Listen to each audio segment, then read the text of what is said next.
while another one has been honored with Adobe's Excellence in Research Award.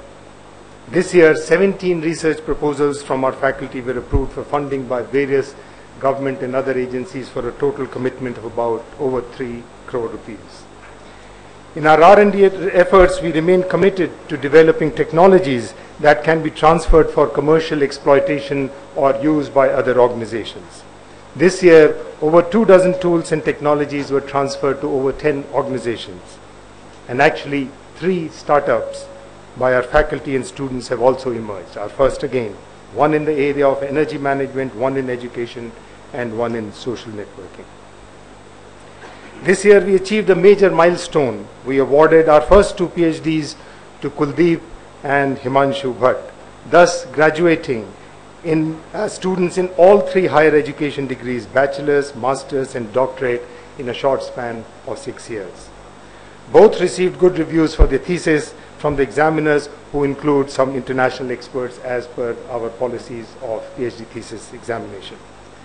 During the PhD, Kuldeep was awarded the prestigious Microsoft Fellowship Award, which is given to only 5 or 6 students a year, and Himanshu received the coveted IBM Fellowship Award. Both are now working at Xerox Research. To consolidate our research and make stronger impact in targeted areas, our vision is to start research centers in focus areas. This year, we took our first step and created our first Center of Excellence in Cybersecurity, CERC, which was inaugurated in January by Dr. Gulshan Rai, the Director General of CERT-IN. It already is one of the leading centers in India in this very critical area. While our faculty members collaborate with colleagues across the world, and there is many collaborations I know my colleagues are doing, we've also initiated some formal collaborations, international collaborations. We've started a joint PhD program with Australia's Queensland University of Technology, QUT, have signed an MOU with University of Nebraska Lincoln to facilitate academic collaboration between the faculties, and have also signed a pact with Graduate School of Information Security, Korea University, Seoul, for joint projects, joint supervision of doctoral students, and organizing events. The phase 1 of our permanent campus, which we see all around us, which became operational in August 2012, has over 30,000 square meters of space, sufficient for just about the capacity today, about 1,000 plus students and about 50 faculty members. The proposal for phase 2 of construction has been approved by the Delhi government, which will add another 60,000 square meters of space to cater to about 2,500 students and 150 faculty. We have all things in place except the permissions which we are trying to get from MCD to start construction. We continue to focus on effective resource utilization and have installed smart meters throughout the campus, which actually show us our energy consumption on a real-time basis in a dashboard. Other measures have also been taken for efficient use of energy and water resources. After the successful placement of the first 2 batches, the just graduated batches, namely you, continued the tradition of strong performance in placement. By most measures of placement, highest domestic salary offered, the highest overseas package offered, the percentage of students placed, the mean and the median offers, we compare favorably with the top institutions in the country. Almost 10% of the graduating BTech batch got fellowships for higher studies in top institutions across the world. Very fine record by all metrics that you can use. Overall, we've had a very good year, and we are well on our path of becoming a globally respected institute, which is a stated mission and vision for us. Though many challenges remain, we are confident of addressing them in the coming years by support of students like you. We continue getting very strong support from students like you. Faculty, what we already have, we hope to get more, continue getting strong support from faculty. Administration colleagues, some of them are sitting here, excellent support from administration. Board, Mr. Karnik is here and one board member here. We continue getting very strong support and other well-wishers.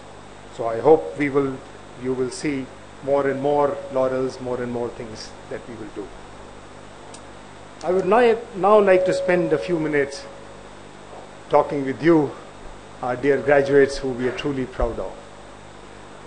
One can't not use this opportunity to share some thoughts with you. developing graduates, fine graduates like you is one of the fundamental reasons of existence of institutes like ours. Our faculty spend a considerable time of their effort in trying to impart good education. We collectively spend a lot of mind share in trying to ensure that you have a comfortable life administratively as well as an academically challenging environment where you can learn and grow. But you're now entering a professional world. It's far more unforgiving and demanding than I believe you experienced while you were here. So let me share with you some thoughts on opportunities and challenges ahead of you and what you may do to tap the opportunities and face the challenges that you'll see. Given the pace of change in today's world, many of you will actually end up having multiple careers in your life. You may start as an engineer, as many of you are starting. After a few years, might feel the need to go deeper and explore the unexplored and take up PhD and a research career. During your research, you may realize that you have some wonderful ideas that can create value and may take an entrepreneurship path. In fact, many of our faculty have already traveled, even of our generation have traveled this path. We have a faculty member who spent a number of years as an engineer, went to PhD and started and is an academic now. We have another colleague who's graduated engineer, entrepreneur, PhD and a faculty now. We have another one we have at least two who are doing their entrepreneurship activities while we're going. So it's likely that your life will be a series of careers, not like what my parents' generation had, one career. Even in the professional career where you have a job, the nature of job will change. And if you want exciting jobs which will pay you handsomely, which all of you do, you will have to generate value. And the skills and capabilities that are valuable today may not be valuable in the world tomorrow. So while your mastery today in whatever you have, whatever skills you have given you the opportunities today, have opened doors for you, you may need mastery in another area to remain continually valuable to the organization you belong to. This is what is called in serial mastery in the book, The Shift, which talks about how the professions are changing or how they are likely to change. So all this possibility of changes of jobs and careers makes for a very, very exciting future for you, but one which is full of uncertainty. I believe a key question you must reflect upon is how to succeed in this scenario.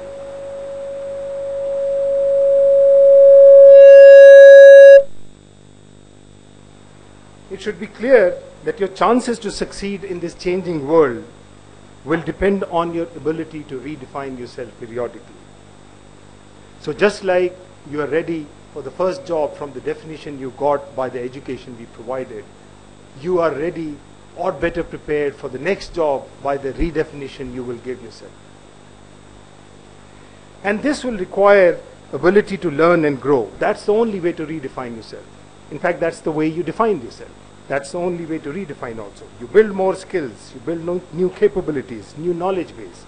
You refine your meta skills based on experience, and then you are ready for your next job or the next challenge that you have. I hope in our education we have provided you not just your skills for the first job, but also prepared you for the meta skills needed to learn from your first N jobs for the N plus first job. The ability to leverage from the N jobs for your N plus first requires actually a mindset of not just merely doing a job for earning, but treating each job as an opportunity to learn, to grow, to refine your skills, and to redefine yourself. It requires initiative and drive. By initiative, I mean going beyond what your job requires, do the things that are not asked of you, etc. It is initiative that will allow you to explore, find new areas, new avenues that you didn't know about, and it will help you in tapping those opportunities that exist. I often, sometimes simplistically view the world in my mind as those people with initiative and those who don't. And I am a strong believer that it is people with initiative who come out ahead in life. It is these people I would trust with work. It is these people I would trust, I would put my bet on. Now, initiatives come naturally if you are engaged deeply in whatever you do and enjoy it. If you have passion, which is demonstrated by a relentless pursuit for growth in the area in which you claim to have passion about, and not just mere declaration or statements, then pursue your passion with great gusto. You're lucky. But for most of you, I suspect, there may not be any passion today. Then for your own good, do not wait for some dream to come, for God's message to come, some vision to clarify your passion for you. Start working with full engagement and interest in whatever journey you've undertaken. In your long journey, you will travel many roads. Just travel every one with full engagement, commitment, and enthusiasm. This is not only important for your growth and learning, it may actually lead you to find the passion that you may be looking for. So this is my first message or advice. Do whatever you're doing with engagement, enthusiasm, commitment, initiative, and drive, and enjoy it. This brings me to the second point I would like to submit to you, and I have only 2 points. It is a fundamental law that change requires effort. In the physical world, we know all the physical laws about it, as well as in the mental and personal world. Many people take pride in following the least effort approach to life. You must realize that you cannot learn or grow with this approach. All learning and growth takes effort, make no mistake about it. Even the genius does not succeed without effort. Some of you may have read interviews by the Field Prize winner Manjul Bhargav.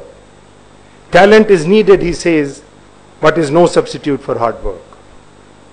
So when it comes to learning, growth, and mastery, it is only trekking the steep slope that will take you higher.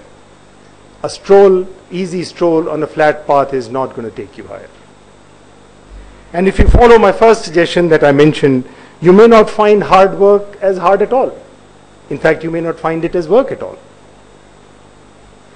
So no doubt there are factors like luck, chance, meetings, etc. that influence the outcomes. Nobody can deny that. But I'm a strong believer of the quotes, luck favors the prepared mind, or the one by Jefferson. I'm a great believer in luck, and I find the harder I work, the more I have of it. There's no doubt factors that you have no control over will influence what you end up doing. And it is very easy to blame your luck, the system, your boss, politics, India, etc., for what you cannot achieve. It's very easy to do that. It's much harder to take responsibility. I think the smarter way to live your life is not to ignore these factors, be cognizant of them, recognize all the factors that influence them, but focus on one factor, on the factor that you have full control over and which is undoubtedly the largest determinant of the outcomes you will generate. You and your effort. That's what you need to focus on, because that's the only thing you have control over. So dear alumni, your exciting journey has already begun. I'm sure many of you are already working. In this journey, never forget that IIIT-Delhi contributed significantly and contribute back to the institute, to your alma mater, as and when possible. I believe that every alumnus should contribute at least 1% of his or her annual income back to the institute, and to be with you in this act of saying thank you to the institute, I remain committed to contributing 1 month of my salary every year to the institute, as I announced in my first convocation. I continue to do so, and I hope I may even increase it in years to come, and I hope you will join me in giving back to our institute regularly. I'm happy to announce launching of our alumni website, where we will soon have other information about how you can contribute back. So dear graduates, take the road less traveled, take the harder road. Enjoy the journey and make the journey count to yourself, to your family and friends, to the society, and to the institute. You have an exciting future ahead of you. Go ahead and make the most of it. But remember your alma mater every time you reach a new height. Remember that we had something to contribute to you reaching that height. My best wishes to you for the fine future I hope lies ahead of all of you. Thank you very much.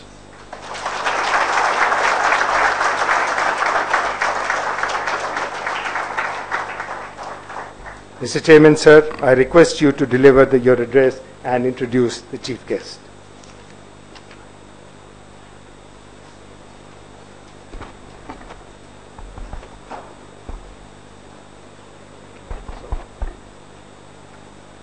This one?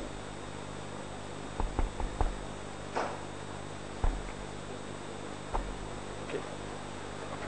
Chief guest, Mr. Munjal, our director, Professor Jalote, members of the Governing Council, General Council, members of the Board of Governors, Senate, faculty, administration, students, graduating students, parents, invited guests, good morning.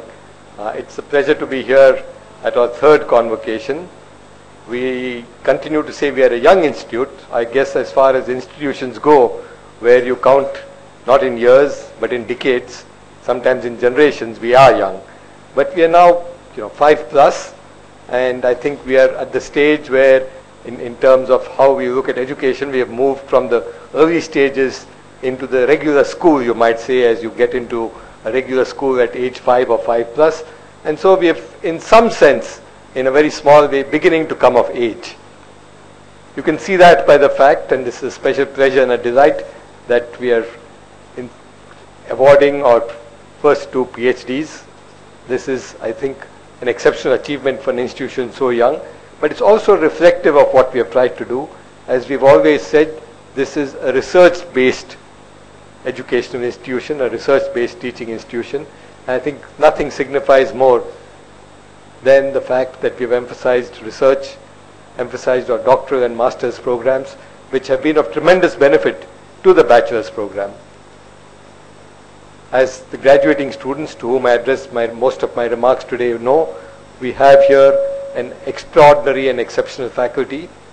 We've been blessed with getting people here who come from around the world with experience, knowledge, connections, networks from different universities, different institutions. And we are even happier to have a director who's been able to lead this institution so well in the few years that we are here. I do also want to acknowledge the role of the Delhi government. Today we don't have a representative from there in a formal sense, but they played a truly exceptional role. It's rare, especially in today's world and in India, to see a government which gives us the kind of autonomy, the liberty, the freedom that the Delhi government has allowed this institution. And I think I do want to, on behalf of what I would say probably is all of us from the institution, say a word of thanks to the Delhi government for allowing us to function freely and to function with autonomy and freedom. This is a board-run institution. It has truly been so. I must also say with some degree of pride that we have more than justified the confidence and freedom that they've given us. We have repaid that in ample measure by what we have achieved, and I know that many in the Delhi government are proud of this institution for what it's done. So I think there is a mutuality there. There is also a learning there for the government in many states and the center about how institutions need the freedom and autonomy to do what they do best through their processes, to let them try, succeed, experiment, sometimes fail, but come up with something good. And that's something that really in the long run pays off. A few words to the graduating students. I think from my perspective, the kind of advice that the director has given you has been truly exceptional. I hope you heard it carefully and digested it. This is something which you will carry back with you and think about many years in the future. I think it's extremely important. I just want to add a few words to what he said. You're stepping out into a world that's very different. And the way I look at it in terms of the dramatic difference is the world I grew up in and the world you're growing up in. A whole host of differences which I will not address. But one exceptional difference is the climate within the country. signified by many, many, many changes. But one change is certainly one where you begin to see actual things happening on the ground, and that's the change in terms of entrepreneurship. So many graduating students, so many students who have not even graduated, are beginning to start up enterprises. And the kind of climate that permits this, allows this, nurtures it, has changed from what it was in earlier days. And therefore it's a matter of some pride that today, when we see the space around us in the entrepreneurial area, you see startups from India. We used to read about this many years back, about the kind of startups in countries abroad. And today in India you see the startups which are billion-dollar valuations. And very interestingly, a majority of these startups, I would say an overwhelming majority of them, have been started by technologists. They are not by people who come from necessarily a business background. They're people who come with ideas. They're people who come with technology. They're people who come with innovative thoughts. They come with knowledge. They put together a team and they take off. And we know many of these successes. Some have been, in the newspapers in terms of the big news that they have made, whether it's Flipkart or Snapdeal, or in completely different areas, whether it's a new airline like Indigo, whether it's something in a field which is again related but different, where you see a whole host of internet, mobile startups which have created great value and have got around the world. Or data analytics, a place like Mu Sigma, which all of you know about too. I think this is one dramatic change, and something which some of you might want to mull over. Not all of us have it in our blood to go out and do an entrepreneurial startup. Not all of us are necessarily interested. But I'm sure that many of you have thought about it, and I would say it's a great time to do something, to go out and try to do what you want to do now, or maybe after a few years of experience of working in the real world, of working out in industry and finding out what is there. But the opportunities are there, and the opportunities are no longer just outside the country, they are in the country. For those of you who are more inclined to a career in research, it's I think a sign of the times that so much of your batch has got great fellowships to go abroad and continue your work and continue research. It's also a sign of the times that both of graduating PhDs have got excellent jobs in research facilities. And I'm very happy about that, because that's what they did here, and they're going to continue to do it in industry, but in the research area. I think this is another path which is opened up for many of you, which didn't exist in my times. Neither entrepreneurship nor this kind of possibility existed, which is there. The third one, which is a continuation from earlier days, is for those of you who want to take a somewhat more conventional career path and get to regular jobs. The scenario has changed there too. The kind of opportunities that you have changed. The kind of jobs that you can take up have changed.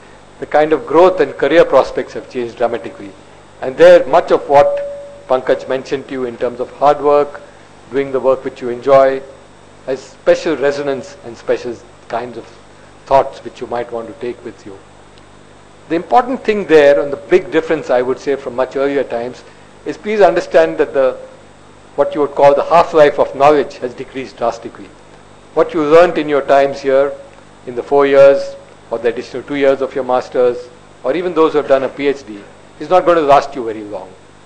The sell-by date of the knowledge you picked up here is going to be very soon. And therefore it's critical that you continue to renew your knowledge, to continue to learn, to build from the experience and abstract from that into the knowledge that you can carry forth elsewhere. This is critical, because if you stay where you are, if you stay only with the knowledge you have, in a few years from now, whether it's 3 years, 5 years or 10 years, you can find yourself unemployed. It's not just knowledge, it's professions that are changing. And I mentioned earlier times, in earlier times we had professions which people don't even recognize today. And a profession like a typist is almost dead today. People do their own work on the computer. And as all of you would recognize, probably in a few years from now, there'll be no profession called a driver, because you have driverless cars. That may take 10 years, 20 years, but it's indicative of how not just those skills, but as you move up the skill ladder, certain professions are going to disappear. As all of us know, coding is getting more and more automated, and without a doubt, in a few years from now, the whole idea of somebody who can just write code is not going to have a job any longer.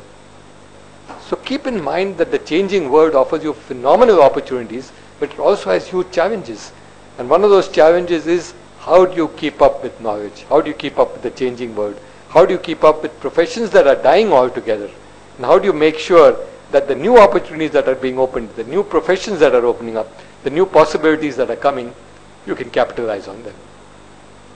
This requires a lot of things, and I don't want to go through them. Pankaj mentioned initiative. He mentioned something which is very important. Enjoy what you're doing, because only then can you excel. And if you don't excel, it doesn't matter what you're doing. And you know, I hope none of you, but maybe some of you will want to go and become a chef somewhere, you know, start cooking.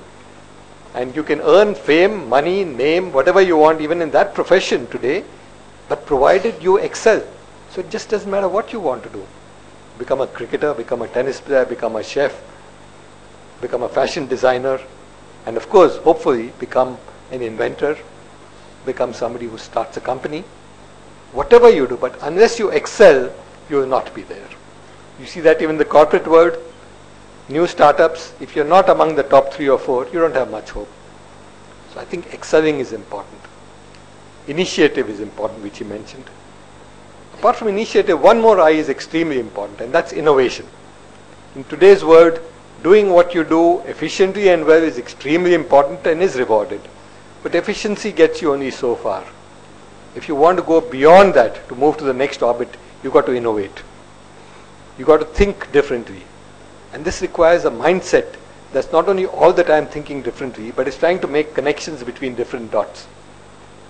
And this comes back to what I said about knowledge and its change. So it's not just upgrading your knowledge, it's in some ways also broadening your knowledge base. Even as you go into greater depth, breadth should not be lost altogether. Because it's only when you bring in analogies, connections, thoughts from one discipline into the other that you can sometimes innovate. The most brilliant innovations come from an analogy that comes from a completely different discipline, somewhere else altogether. And you bring it to your discipline and say, suddenly it's wonderful and you've got a solution for a problem that you were long stuck with. So innovation is something which you might want to keep in mind as you go further and look at what you want to do. It's also a word, you know, which is very exciting in a different way. It's a word in which the ethos is changing. And today, one of those things which sometimes many of us from my generation worry about, I think it's an unfair worry in terms of whom you tend to implicitly blame, but it's a worry all the same. Have we got too materialistic?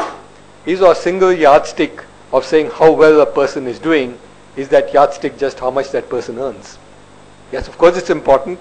And of course, most if not all of you would want to earn well and live a good life. But that can't be your sole yardstick. There have to be other things that go along with that. There have to be, even if you make all the money you can, what do you do with it?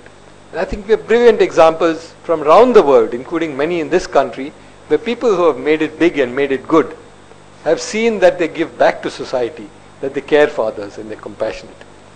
And I want to summarize this thought in one drastic change from the time I grew up in the world you're going into. And I would put it in an analogy which is somewhat strange, but something which you might see and hopefully resonates in your mind afterwards. You know, when I was growing up, it was a world of atoms. It was a world of things. And in that world, if I give you something that I have, I lose it.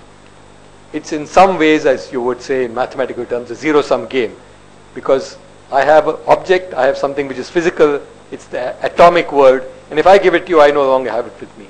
But you're growing up in a world of bits and bytes. And in this world, what you give doesn't go away. If you have some knowledge which is encoded software, and you give it to somebody, it doesn't go away, it's yet with you also. It's a world of sharing without losing. And I think you've got to build this somewhere into your mindset as you look at the world as a whole in vast dimensions, not just in this dimension. That you are in a world where giving to others doesn't deprive you. In fact, it may well enrich you. And I think that change in mindset is something which you might want to keep in mind, not just in what you do in the world of IT, but in a much broader world of the community you live in, the people you live with, and where you are and where they are, and what can you do for others, where you give and yet gain. It's not a give and lose, it's a give and gain.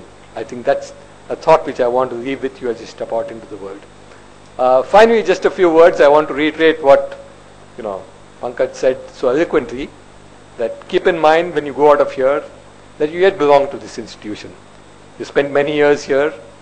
We treat you as family, and please look at this as your home away from home. Come back here, enrich yourself, interact with the faculty, maybe come back as faculty someday, but continue to see how you connect to the institution. part of that connection must be also how you come back and contribute to the institution in cash, in kind, in many ways. Just bring in your knowledge, bring in your ideas, bring in what you can. But this connection should stay. Also keep in mind something which I like to reiterate to young people as they go out, that as you graduate out of here with pride and happiness, give a spare thought for those who made all this possible.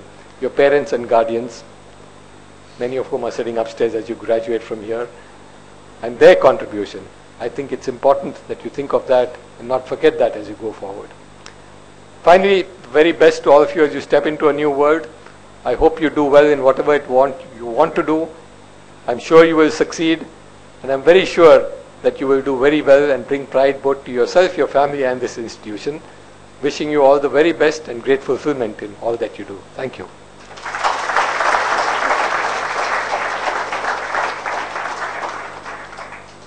It's my pleasure to now very briefly introduce our chief guest. I'll do that in just a couple of sentences.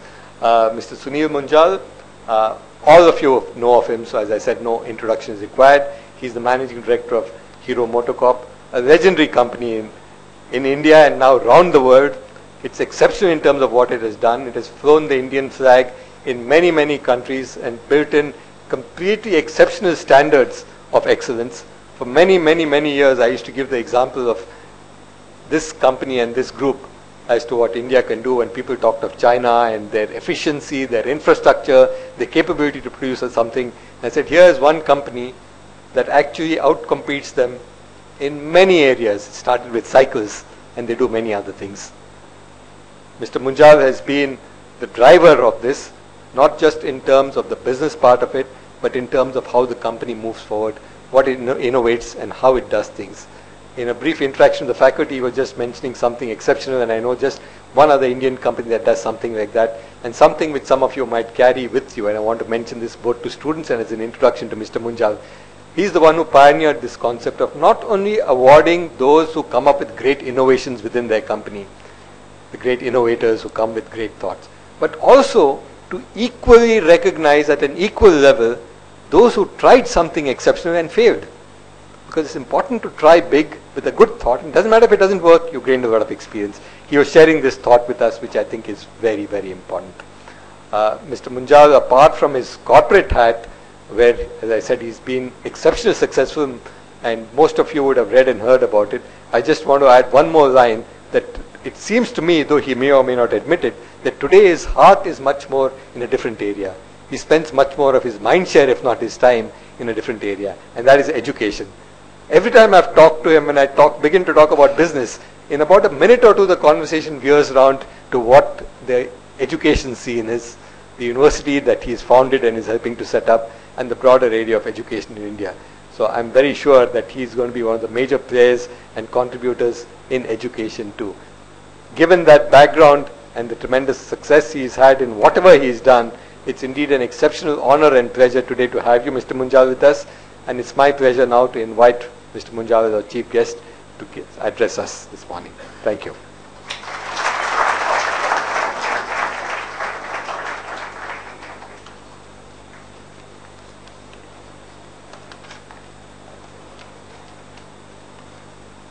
Thank you, Kiran.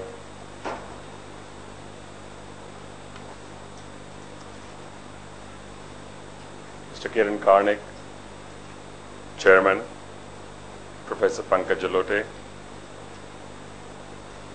faculty, members of the Board and Governing Council, parents of the graduating class, guests, administrators of IIIT, and the most important part of the audience today, the students, some who are here in this hall, and I presume some who are not in the hall today.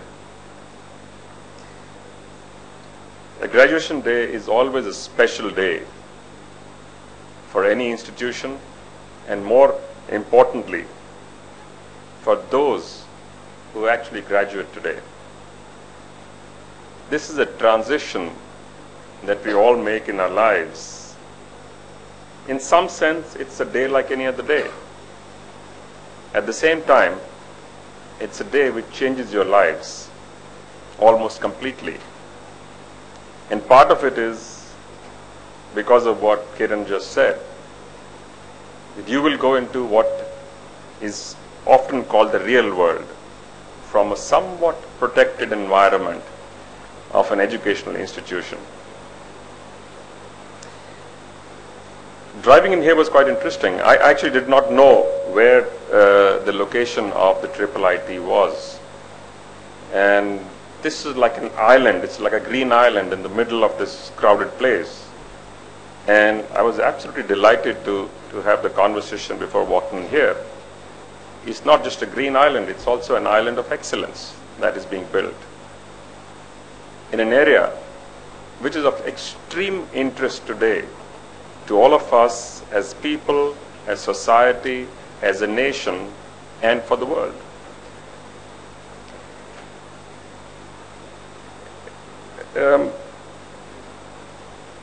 You all exposed yourselves extensively to engineering and to technology.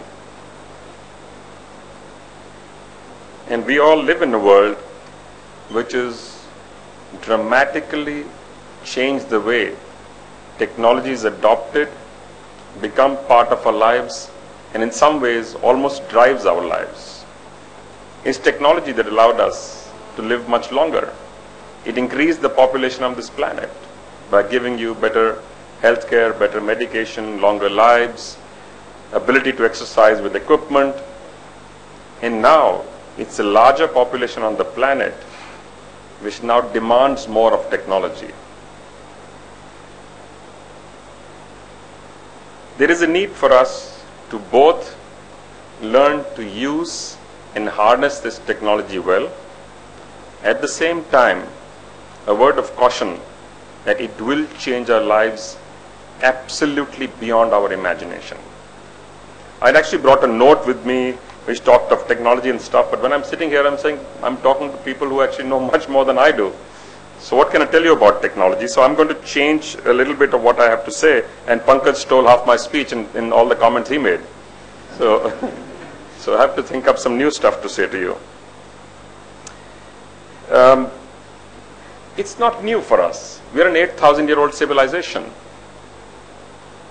We'd actually taught the world about technology. We also taught the world about trade and commerce.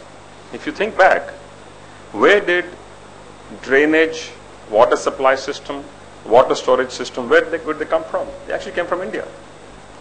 The world's first university, the world's first multidisciplinary university, and the world's first liberal art university, all were in India. The world's first university which attracted peoples of different nations to work together was also here in India. And I don't need to go through the list because I'm sure you're all aware of whether it's the zero or the pi or even the button, by the way. These are all invented, designed or discovered in India. And there are a whole host of others. The game of chess, although there's a competition, there are two other nations here that they actually discovered chess before we did, but I guess that's debatable. We've had a great history of discoveries, of intellect, of people questioning status quo. And I think that's a wonderful quality to have. Kiran just talked of the new university that we have just started. Actually, it's only 2 weeks old today. We have said there are 3 things we want to encourage actively. And I would encourage each and every one of you to also think a little bit about this. One is to focus on innovation in all that you do in your lives. Everything. I don't mean only innovation in technology, but in everything that you do in your lives. Second is on impact that you will make on society. And I mean in a positive sense. And the third is a sense of inquiry. Question things. Can you help make things better for yourselves and for those around you? Can things be done quicker, better, cheaper, more efficiently, with less wastage, with more impact, more effectively? Or could we just completely change the rules of the game? And it's happening all the time around us, every single day. So I'll take a page from what Kiran was saying, that the new era of the digital age is actually only 50 years old. But what it's telling us is, the message is quite interesting.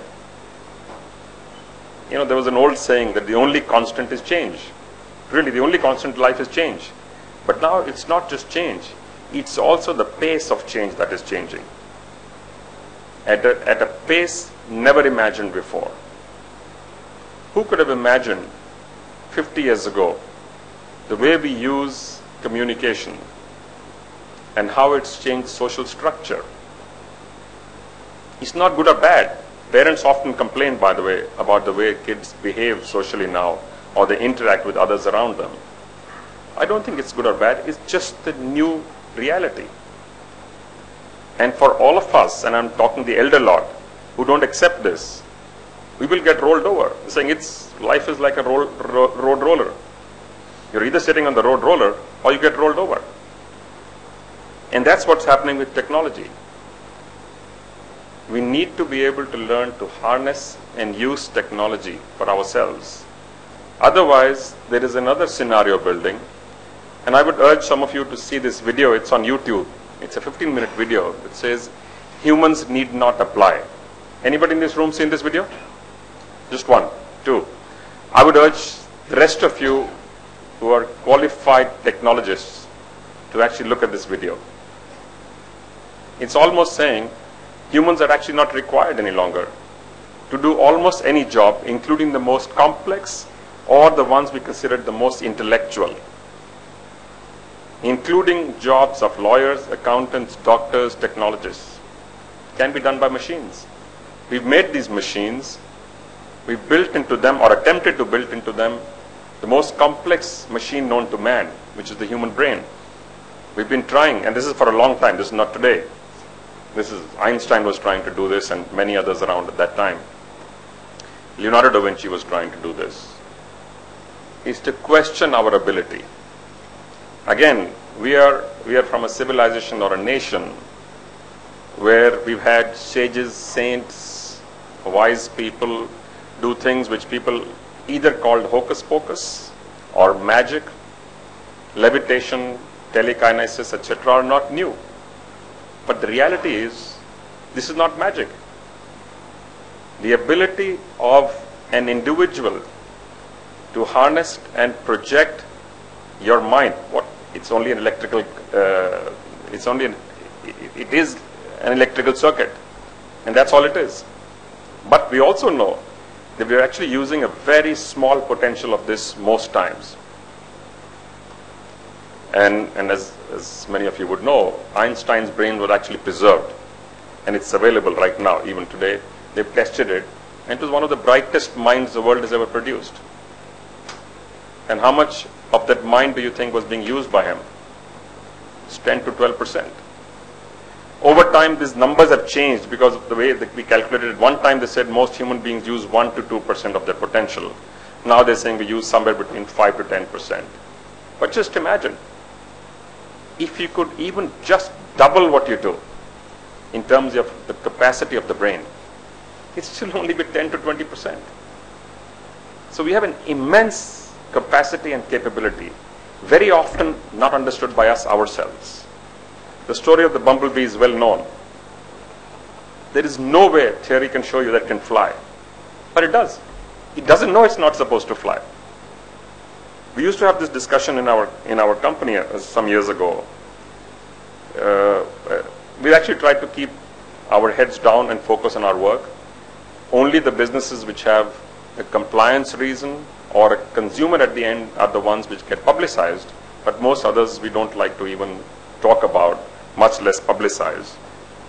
But some of them have grown to become leading businesses in their own areas. Some of them are globally leading businesses. We had at one time, I think, 6 or 7 companies in the group which were amongst the number 1, 2 or 3 in the world.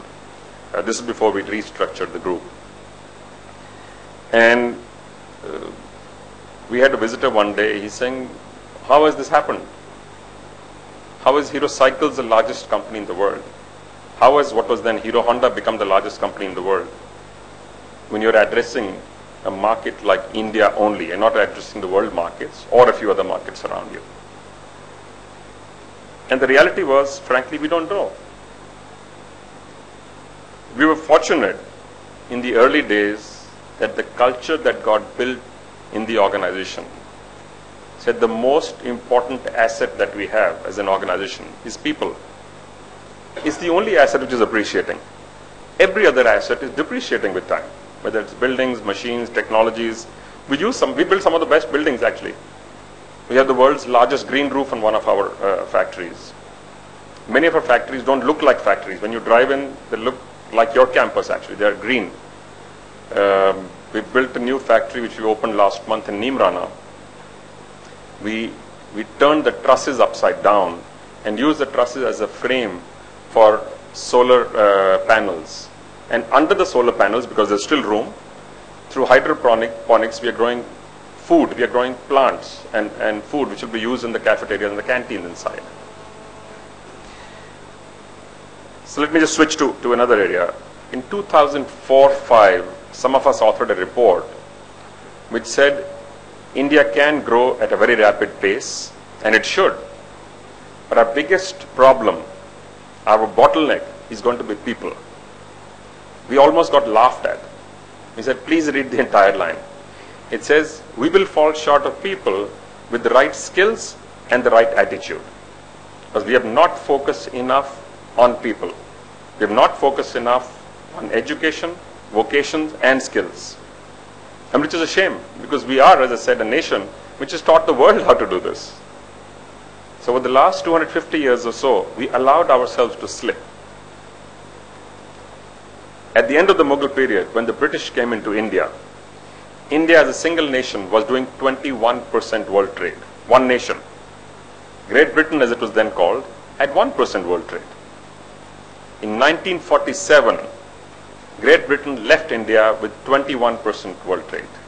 What do you think was left behind? 1%. So it was actually an economic subjugation which happened. And we allowed this to happen. And then, strangely, we adopted the same system where the government, a small minority government, was trying to run a large nation which was primarily against them. So our rules, laws, regulations are based on mistrust, that the average citizen will do the wrong thing.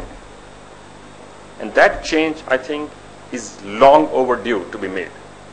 We have to trust Indians to do the right thing. And by the way, they will. If you look at what Indians have done worldwide, and now I'm talking of the recent past, in the last 50 years, what Indians have done across the globe, in the US, in Europe, even in Far East, in the Middle East, doctors, lawyers, accountants, technologists, scientists, pretty much any profession that you look at. There was a time when 3 major global banks had Indian CEOs. There was a time when 3 major telecom companies had Indian CEOs. 3 of the major airlines had Indian CEOs at one time. If we can do this when we go out, if you go to California, for example, a very large number of the startups that were being referred to earlier by both Pankaj and Kiran are actually Indians. So what happens to us here? Why are we not able to do this? I'm absolutely delighted to hear what you're doing here at the IIIT. I think that's the kind of change which you will make. Each one of you needs to be a seed which will make this change in yourselves and around you. Of course, it's important what profession you pick, because unless you pick something, your ability to drive your passion is limited. And as we just heard, your profession may change over time. It doesn't matter what it is. Please do it with a sense of joy, a sense of commitment. As they say, if you enjoy what you do, you don't have to work a day in your life. It's just a joy. Every day when you when you get up, you want to do more of it. And that's what's a joy in life. Sometimes people talk about others, this guy doesn't sleep, he's working too hard, he's working too long. Please ask them, does it seem like a punishment for those who are working 10, 14, 16, 18 hours a day?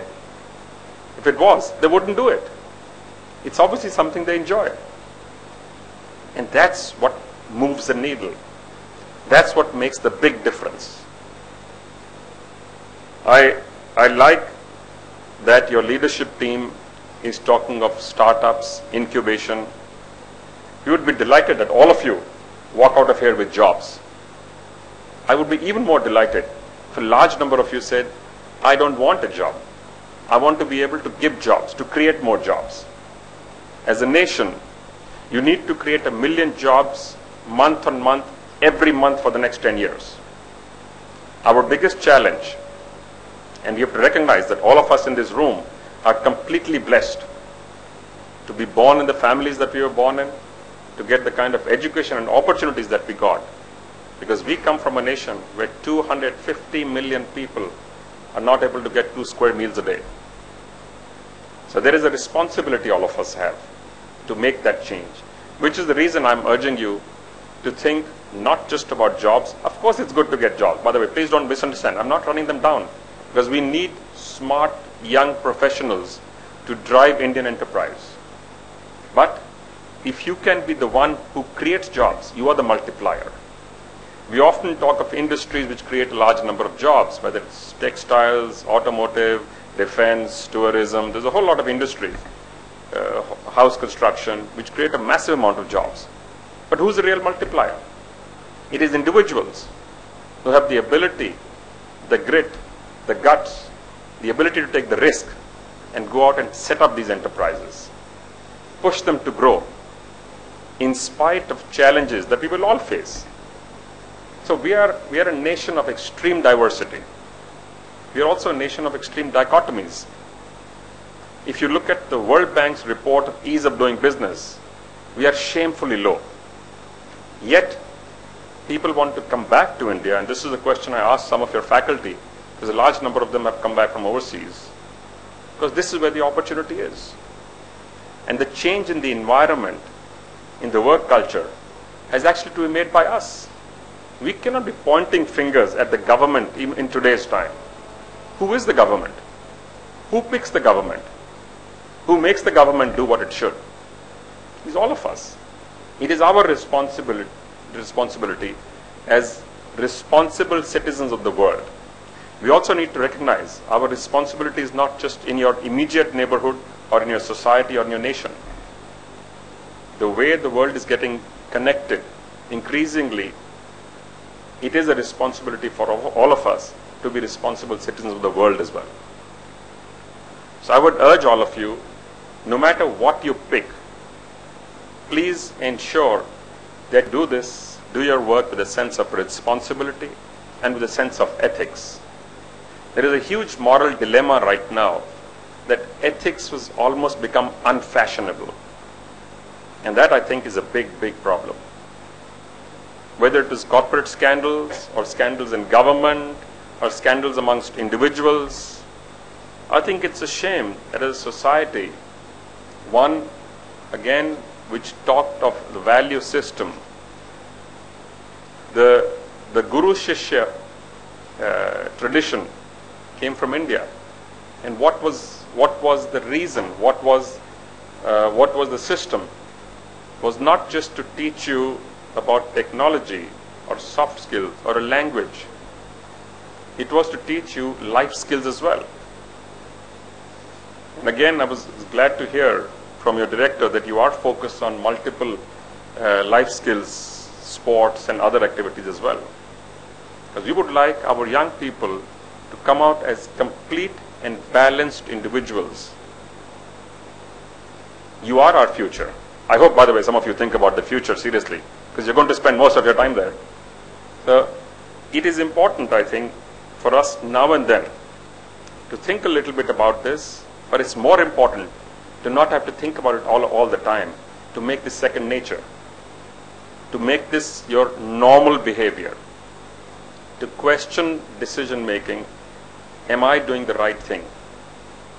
One of the things we did many, many years ago in our companies is, when any new manager is hired, any new individual is hired, as a part of the orientation, they are told these are the company's philosophies, value system, etc. You will have to make decisions all the time. And that's what life is about. You make decisions every single day. When you have to make a decision, we expect you to do two things. One is to remember that something which has to be done must be done, and something which does not need to be done must not be done. Don't waste time, energy, resources, money, etc. At the same time, when you have to make a decision, you don't need to ask anybody. You are free to make decisions, but make sure you're doing the legal thing. More important, make sure you're doing the right thing. Make sure what you're doing is ethical. Put your hand on your heart. And if you think it's the right decision, please go ahead and make it. And if it falls flat, if it goes wrong, we will support you. As an organization, because what is the organization? It's nothing but the people. As I said, it's not the fancy buildings or the fancy technology that gets used in these buildings. It is always and only the people. The performance or the result that Kiran referred to is not any one individual's. It is the net collective result of all of the people.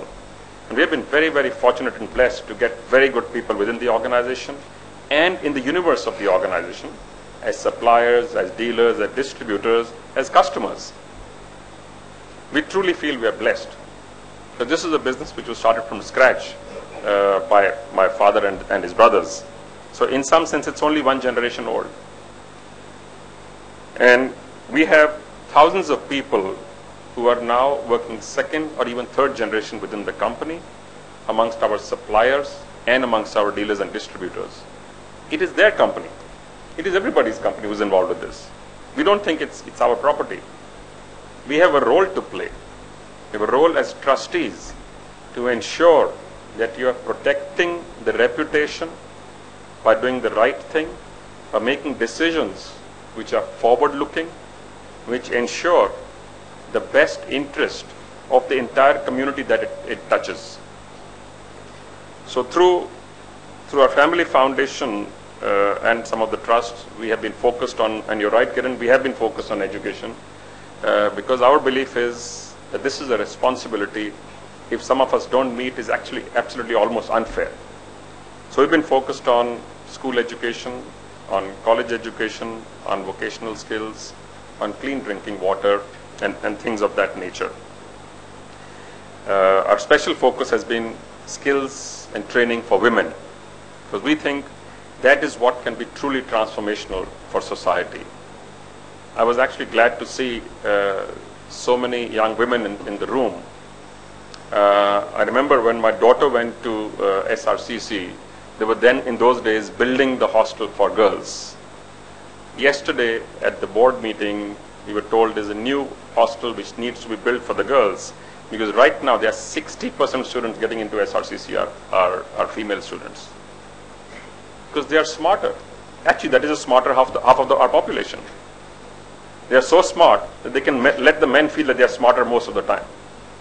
And I mean it seriously, by the way.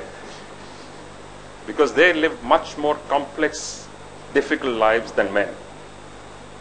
We have not harnessed that energy for many parts of the nation. And I'm not discounting what they do, by the way. Running homes, running families, bringing up children is absolutely the most important part that any society can do. But in addition to economic activity, to industrial activity, to scientific technological activities, they have a temper which allows them to do multiple things with great concentration, which men cannot. And I don't mean to generalize, because each one of us is individual. But broadly, if you see, and there are many research reports to show, by the way, that this is actually true. So I'm delighted when I see in more and more universities and colleges, more young women, more young ladies. In any case, they get better scores in schools. One thing I've not figured out is how can you get 94, 95, 97% in marks in any exam, but millions of our children are getting it. So clearly, the intelligence lies in there. Can you help to create a facilitating environment where all of you who have the opportunities and those who don't have the opportunities, all of them get and have the ability to be able to grow, to flower, to demonstrate their ability to make that big change. Make it for yourselves and make it for many around you. You are in probably one of the most leading edge areas of education. I would urge you to focus your energies on a few areas. Pankaj, how much time do I have?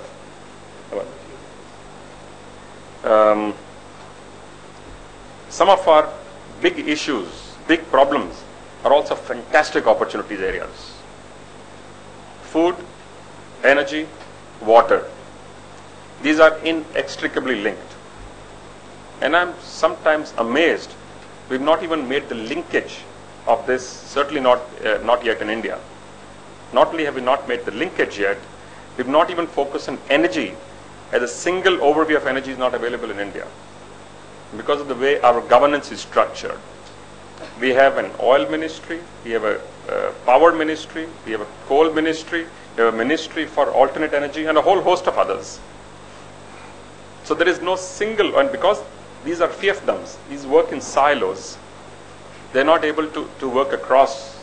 So that's one other recommendation and suggestion I have both for the institution and for all of you, that it is multiple disciplines which will drive success. Very rarely is it single discipline which drives success. It may or may not be visible, but it is individuals who have the ability to think on their feet through different areas at the same time, which can actually drive more sustainable success. So I would urge you to focus your mind, your research, your thinking, your technology to areas like health. Healthcare is a serious issue today. How do we make education easier, cheaper, more available, higher quality of education, easier access to education? How do we focus on urbanization? Today we have 68 to 72% of India living in the rural areas. Within the next 15 years, this number is likely to come down to somewhere close to 50%. And by the way, we are talking of this percentage of 1.2 plus billion people.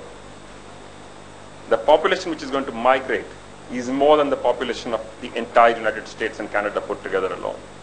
It's almost the population of Europe. Please remember, this has never ever been done in the world before. Are we equipped for this is a question we need to ask ourselves. How do we create urbanization which meets the needs of the society of today as also of the society that we will see in the future? Can we create more economic activity in the rural areas to actually obviate some of this migration? Our agriculture is also in a very strange place right now, which needs massive attention. We are the second largest producers of vegetables in the world, second largest producers of fruits in the world, the largest producer of milk in the world, also of maize and sugar, sugarcane, cabbage, and a whole host of others.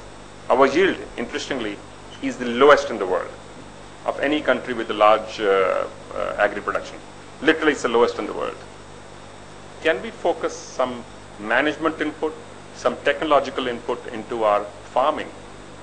We can dramatically change the lives of India, and I mean India, not just the farmers, if we can do that. And I can almost guarantee you 2x can be done in 3 to 5 years. 5x can be done in 10 to 15 years. If we focus our mind, some on rules, regulations, and some on technology and management practices. And that is what I'm talking about. Can we be transformative? Can we think big? Can we look at step changes? Of course, incremental changes are important. That's what you need for everyday lives. But to make the big change, how many of you are willing to put your neck out, to stick your neck out and say, I'm going to do this, which is risky, but I think I can make a big change here. I want to thank all of the parents and guardians who are sitting in the other room.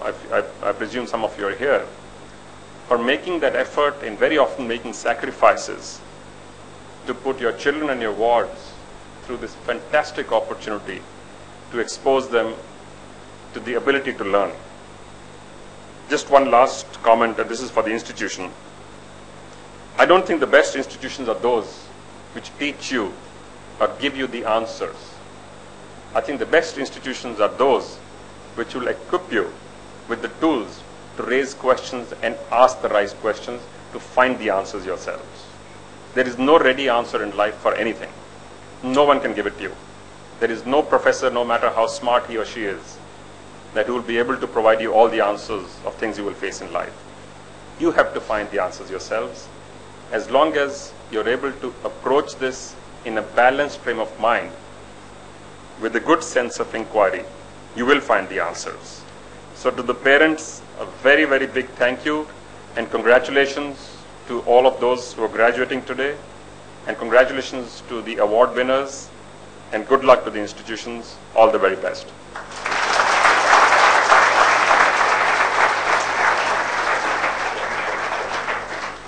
Thank you, Mr. Munjal. Mr. Chairman, sir, may I request you to kindly present a memento to our chief guest on behalf of the Institute.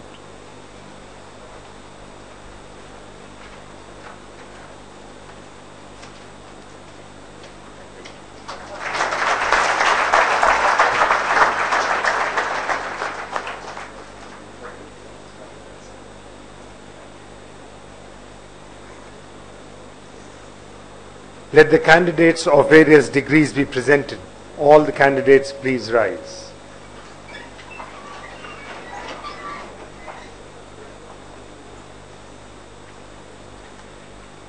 By virtue of the authority vested in me as the chairman of the Senate of the Indraprastha Institute of Information Technology, Delhi, I hereby admit the duly qualified candidates listed in the scroll of the respective degrees and charge them to prove worthy of the respective degrees. Please be seated. I request Professor Ashwin Srinivasan to present the PhD students.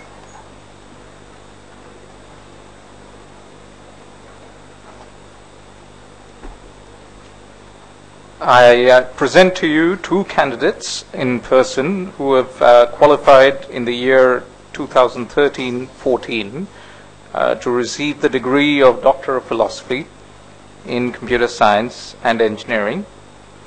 Their names are Mr. Kuldeep, thesis title Geolocalization and Location-Aware Opportunistic Communication for Mobile Phones, supervised at the Institute by Dr. Vinayak Nayak, Pushpendra Singh and Amarjit Singh.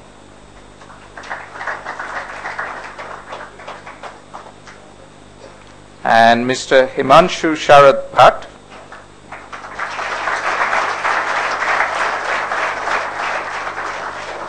thesis title Emerging Covariates of Face Recognition, supervised at the Institute by Drs. Richa Singh and Mayank Vats.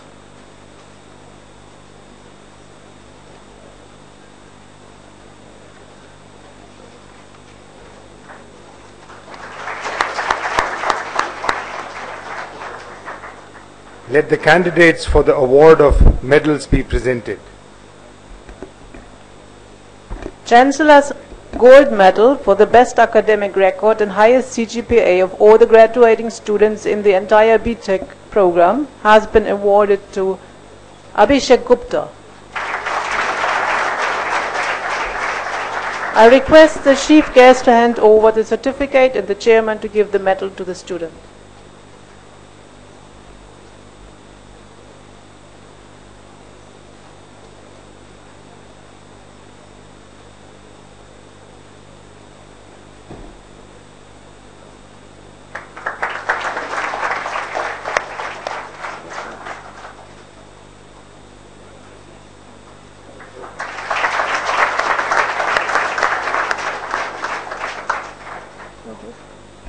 Best BTech Project Award for the Best Bachelor of Technology Engineering Project has been given to Apurv Singh.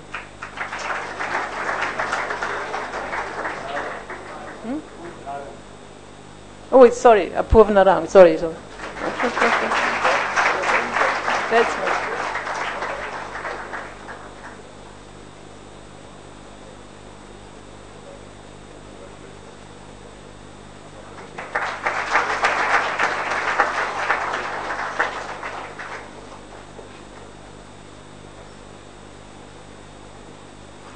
And for the best Bachelor of Technology Entrepreneurship project, it has been given to Aditya Kumar.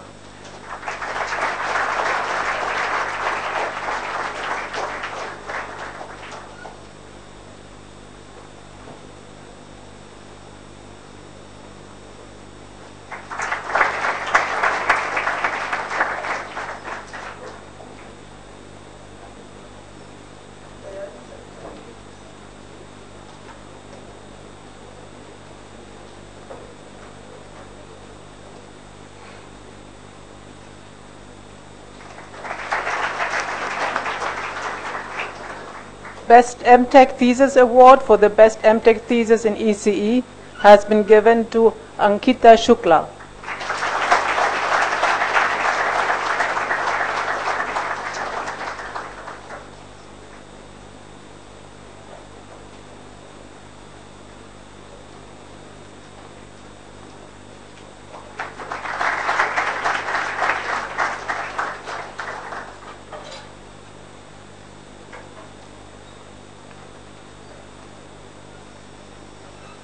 Let the record of the degrees to be presented to the chairman for signature.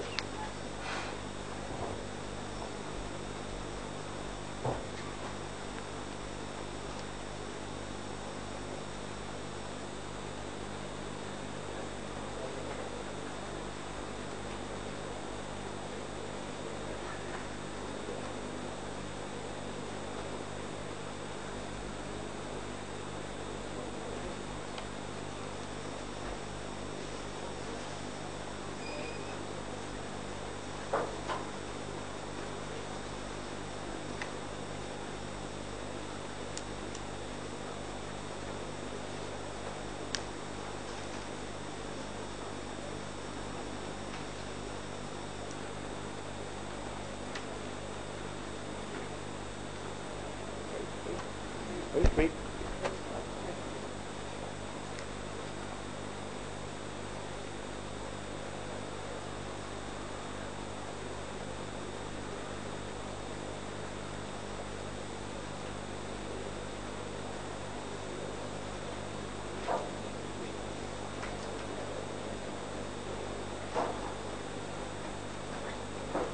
Let the oath be administered. All getting the degrees may please rise.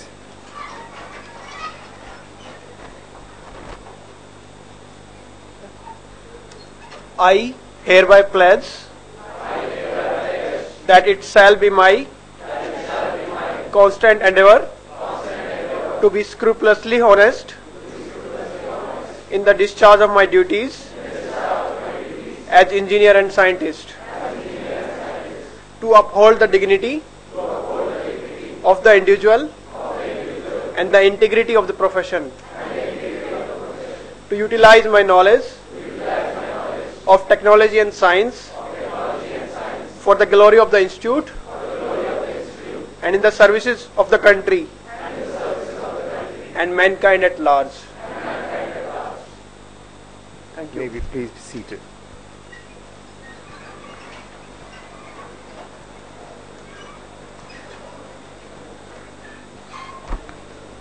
So session 1 ends here. So please rise for the national anthem. After the national anthem, the academic procession will depart and we will resume the degree granting ceremony after 15 minutes at 11:30.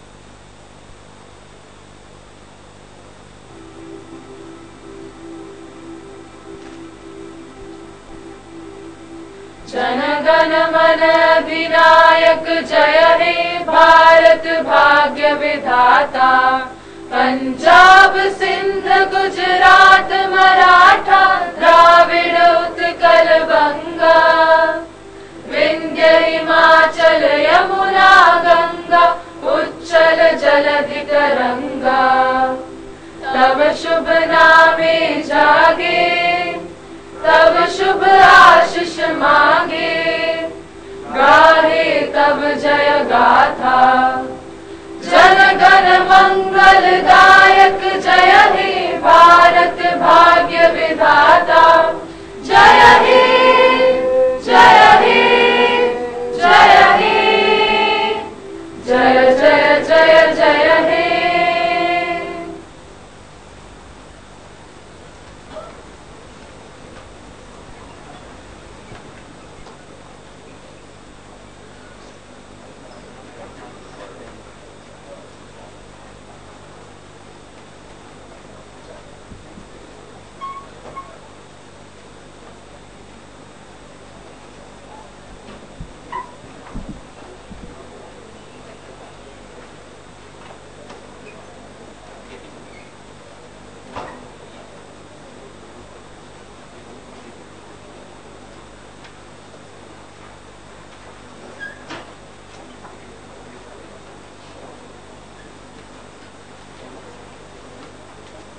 So all the BTech students, they are requested to move to C11.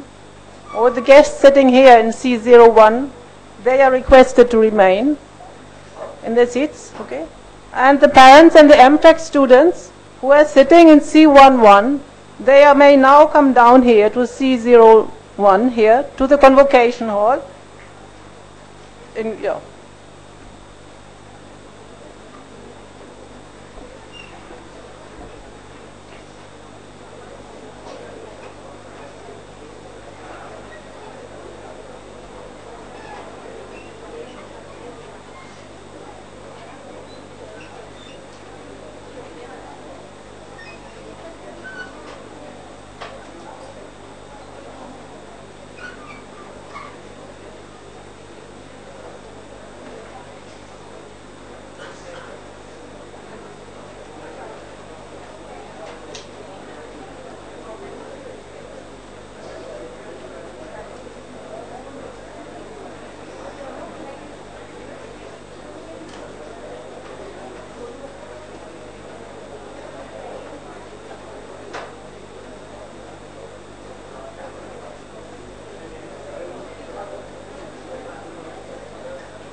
Your list, so this is your final list. Some name have been cut.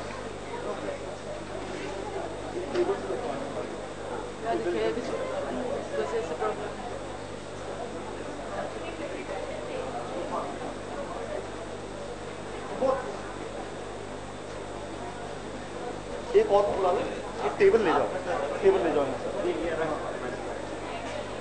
दीजिए वो मुझे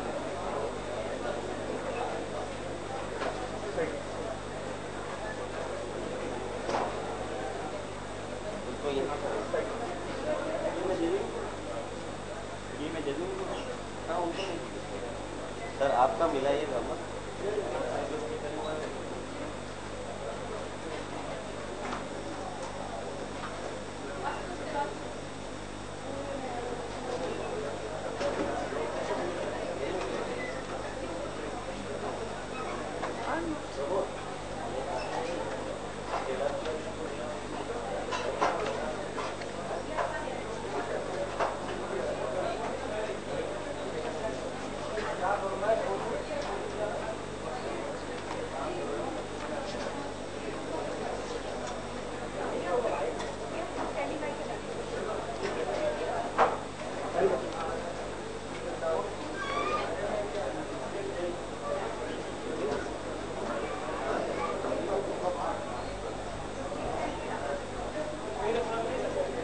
ऊपर ही जादू सीधा पे floor पे।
Ma'am इसको file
Let the candidates for the MTech degree be presented.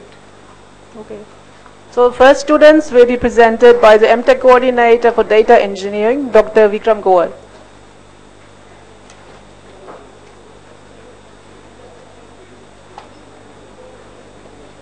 I present to you 9 candidates in person and 2 others in absentia who have duly qualified in the year 2013-14 to receive the degree of Master of Technology in Computer Science and Engineering with specialization in Data Engineering.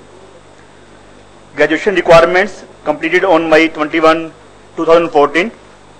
Gajendra Ranjit Wagmare.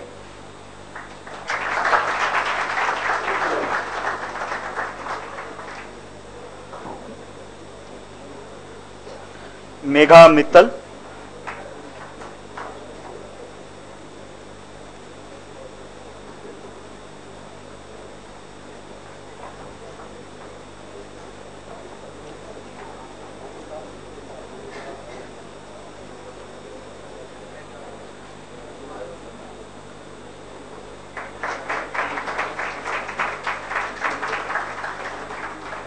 Ritika Jain.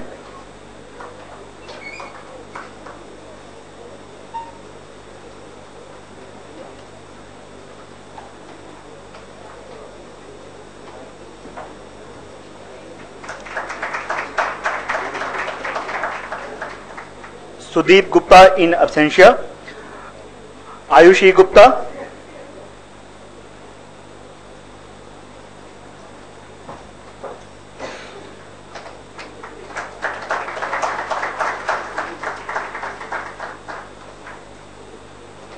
Abhishek Bhola.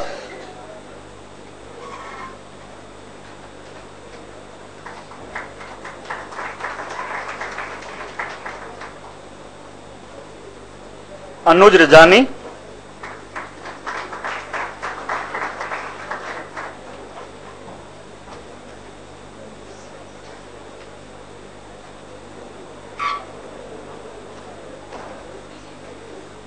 Gongain Ganesh Vijay.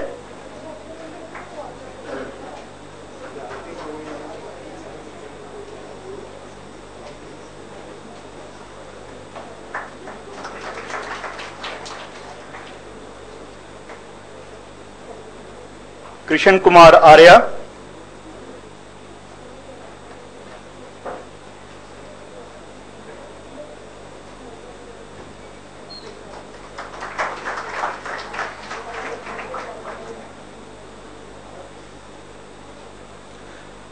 Pankaj Sahu.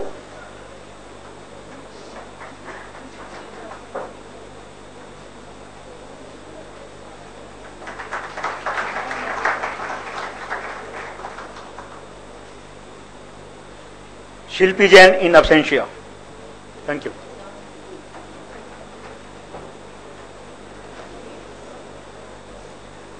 Next, Dr. Vinayak Naik will present the students for mobile computing, MTech.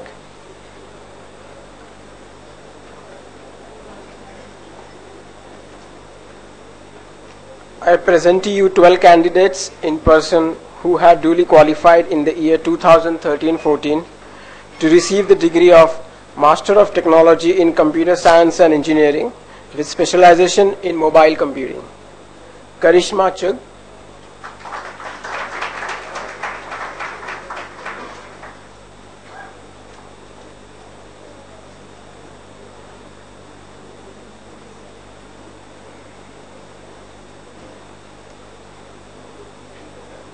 Akshi,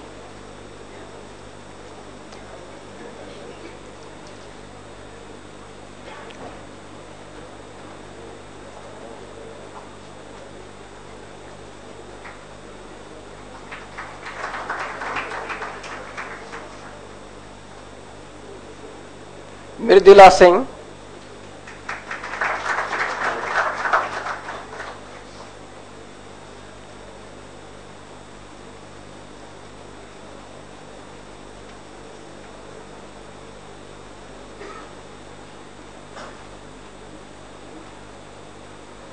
Nishtha Ahuja,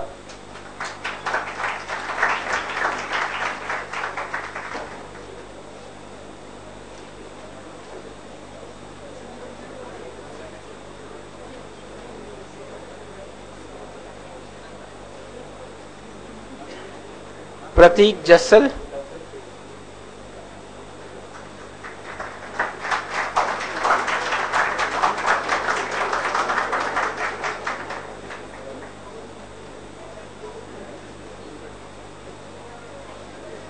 Stuti Jain.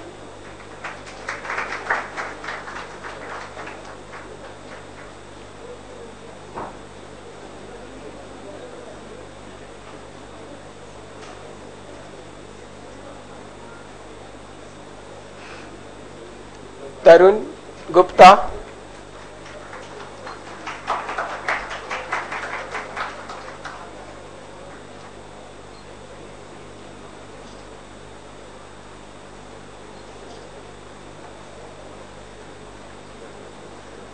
Alvika Gautam.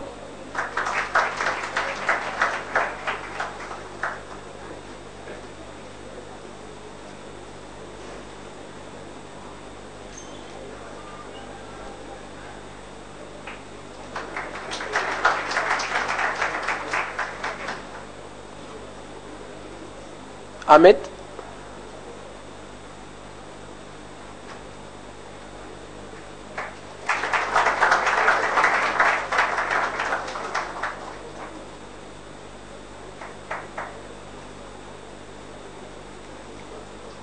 Milan Jain.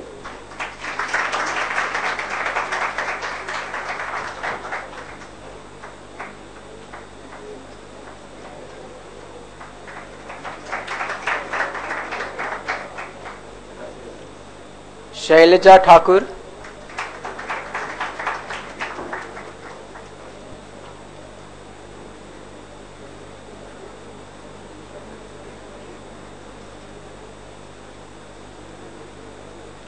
Veeru Sharma.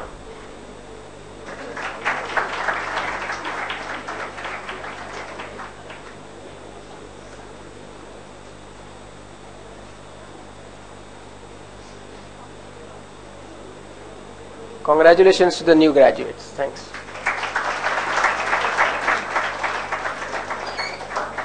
We next have Dr. Sumitra Sanatya to present the students with specialization in information security.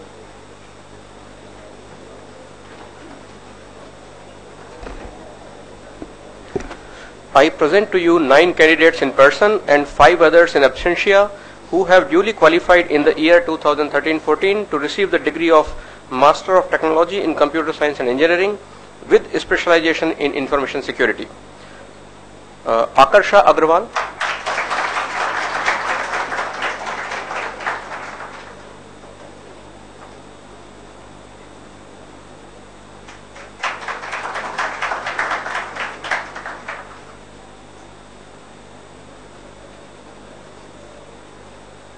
Akarsha, turn that side.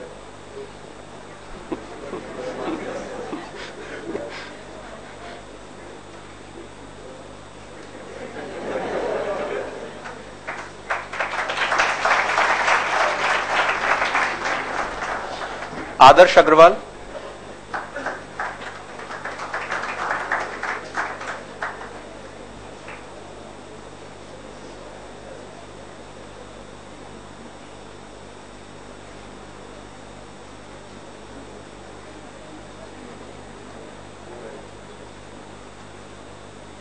Himanshu Gupta, in absentia Narayan Reddy,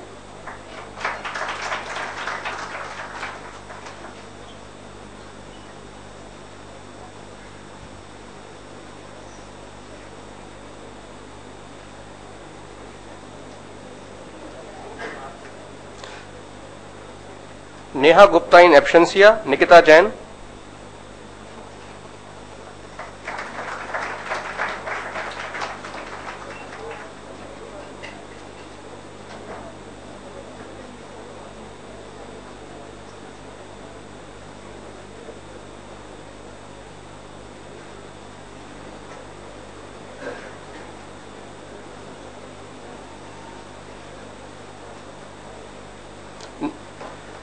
Nisha Agrawal,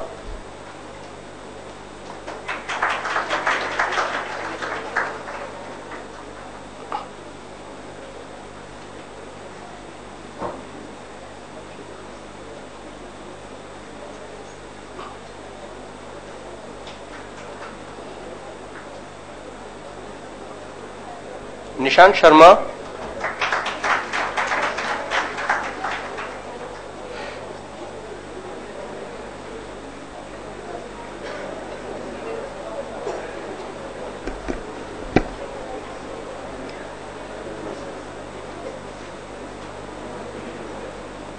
Pratik Sharma in absentia, Rashik Garg in absentia, Sandeepan Biswas,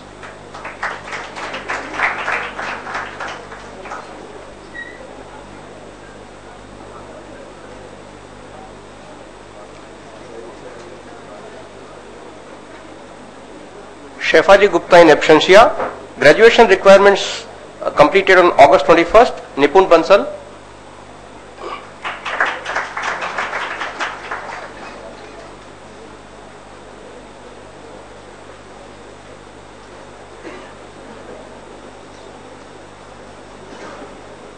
Siddharth Dawar. I continue.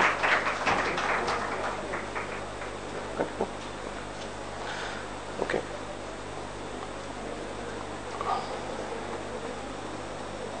Next, I present to you 4 candidates in person and 2 others in absentia who have duly qualified in the year 2013-14 to receive the degree of Master of Technology in Computer Science and Engineering. I also present to you 13 candidates in person and 2 others in absentia who are likely to graduate till December 21st, 2014 for the degree of Master of Technology in Computer Science and Engineering. Shilpa Garg in absentia, Rohit Romli,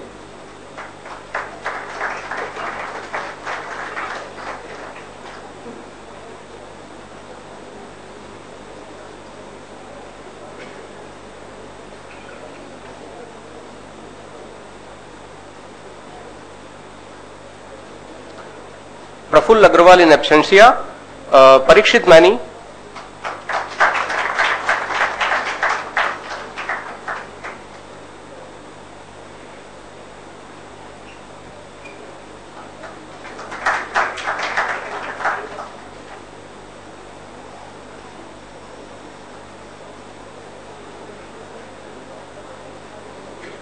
Sakshi Tiwari,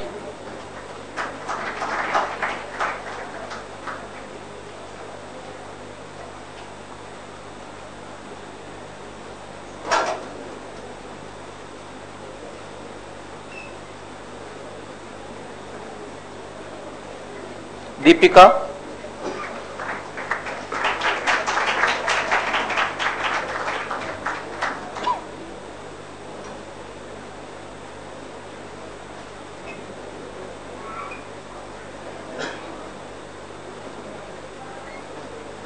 now graduation requirements expected to be completed on December 21st, 2014. Abhishek Kumar,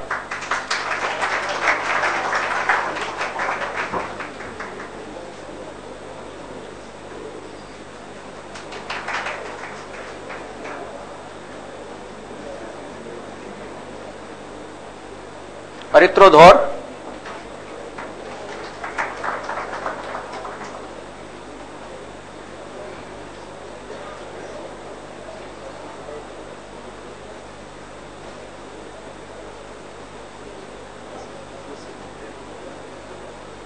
Mohammad Nofal,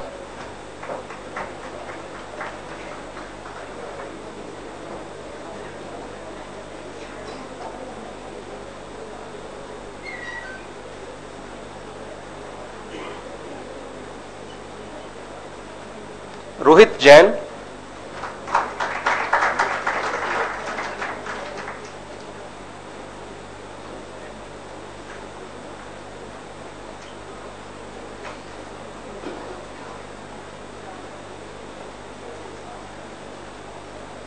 Vishesh Narwal,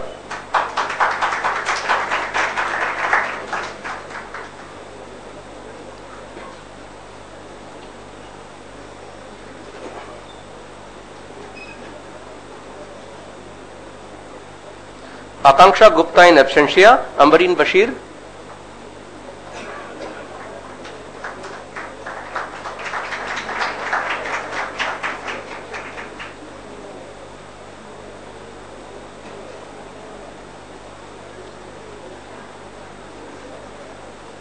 Ania Agrawal,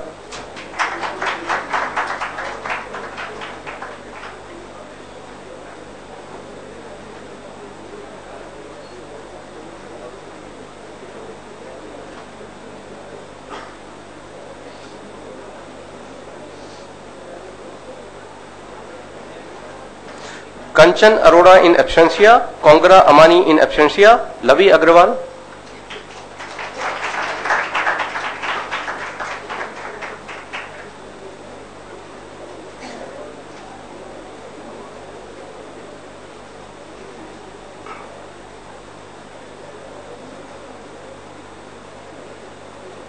Priya J.N. Singh in absentia, Anil Sharma.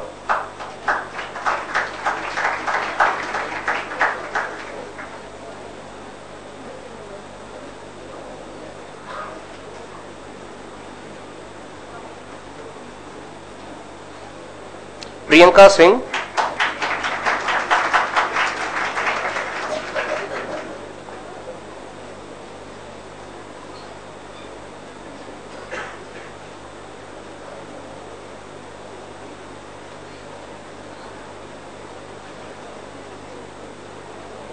Samit Anwar.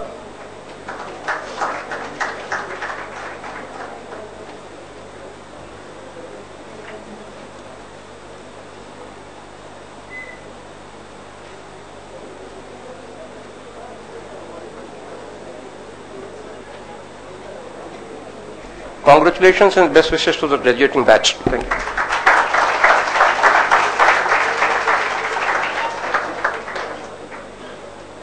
We next have Ms. Dr. Sujai Depp to present the students with an MTech in Electronics and Communication Engineering with specialization in VLSI and embedded systems.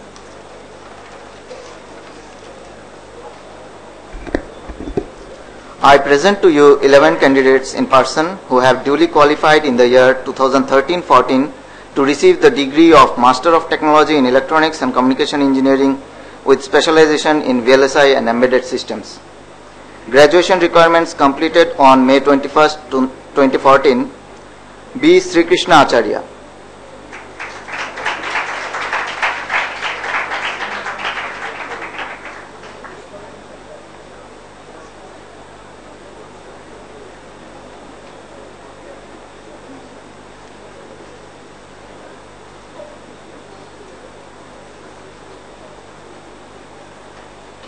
Supratim Das.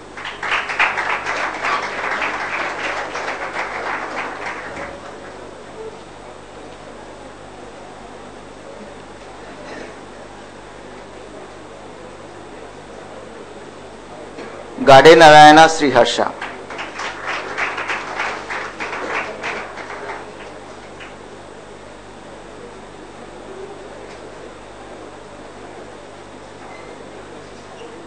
Kumar Abhishek.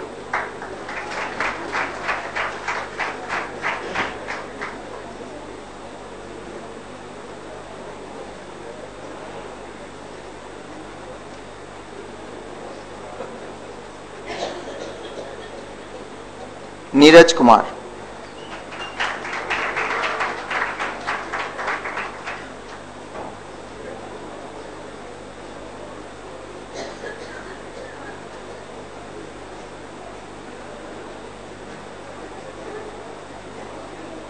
Pranoy Samanto.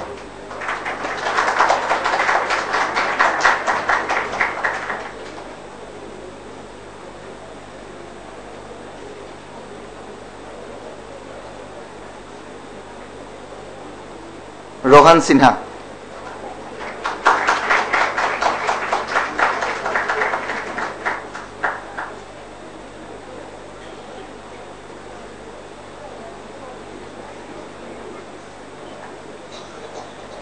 Siddhartha Shankar Raut.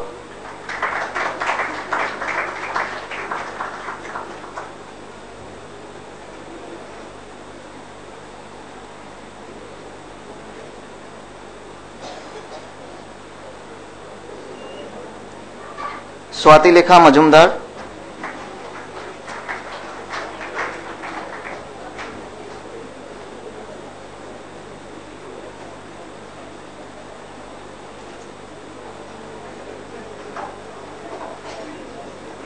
Vijender Kumar Sharma.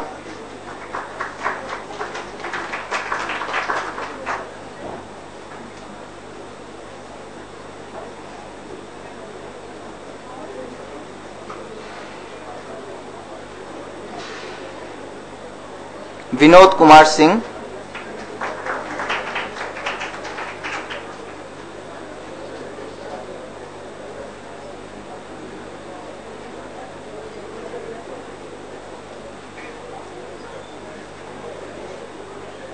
I present to you 3 candidates in person and 4 others in absentia who have duly qualified in the year 2013-14 to receive the degree of Master of Technology in Electronics and Communication Engineering. I also present to you 1 candidate in absentia who is likely to graduate till December 21st, 2014 for the degree of Master of Technology in Electronics and Communication Engineering. Graduation requirements completed on May 21st, 2014. Ankita Shukla.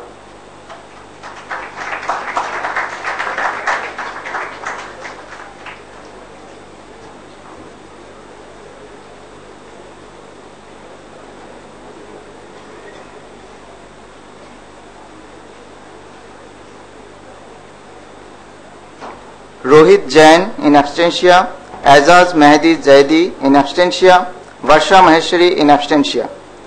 Graduation requirements completed on August 21st, 2014. Mir Mohsina Rahman.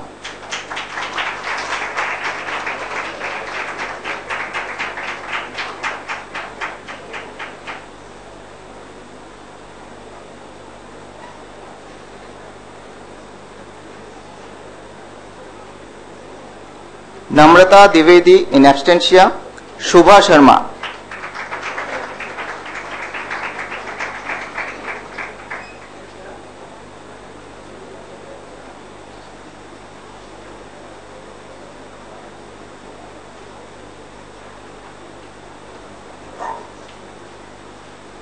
Graduation requirements expected to complete on December 21st, 2014. Rahul Kumar Shah in absentia. Congratulations everyone. Thanks.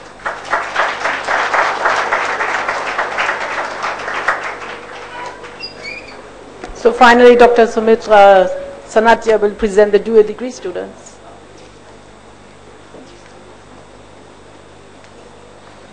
So I present to you 2 candidates in absentia who have duly qualified in the year 2013-14 to receive the dual degree BTech and MTech. Apurva Mehra in absentia and Sudeep Mittal in absentia. Thank you.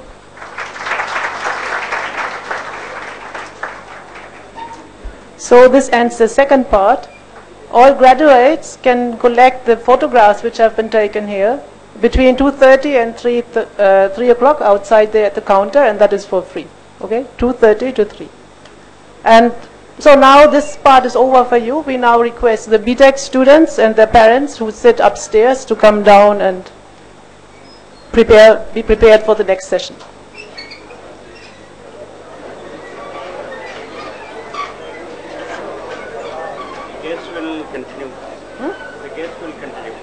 Okay, the guests may sit here, please.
larger, bigger things which they're doing. But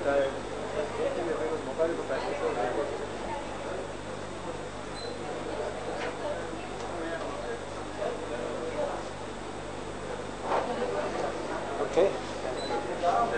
Thank you. Good to see you.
till over here, not this.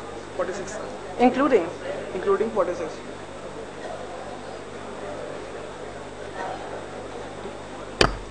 Let the candidates for the BTech degree be presented. I present to you 76 candidates in person and 5 other in absentia who have duly qualified in the year 2013-14 to receive the degree of Bachelor of Technology in Computer Science and Engineering. I also present to you 2 candidates in person and 2 others in absentia who are likely to graduate in December 2012-21 for the degree of Bachelor of Technology in Computer Science and Engineering. We start with Abhimanyu Khanna in absentia, Abhishek Gupta.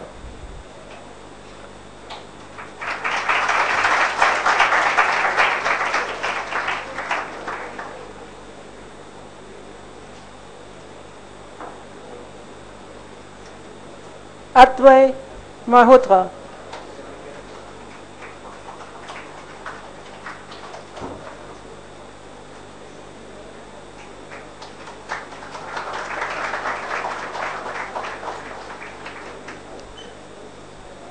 Ishwarya Jain.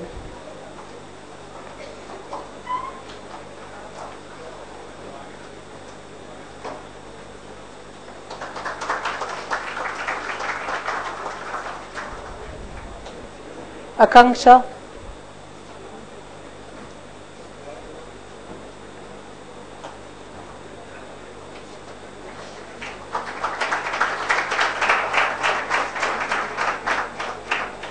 Akineni Ajay Krishna.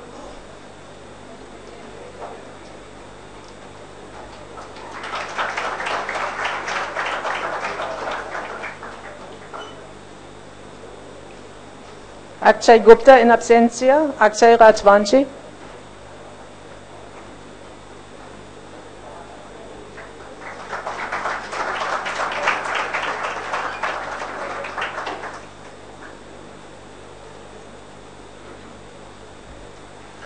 Akshit Gupta.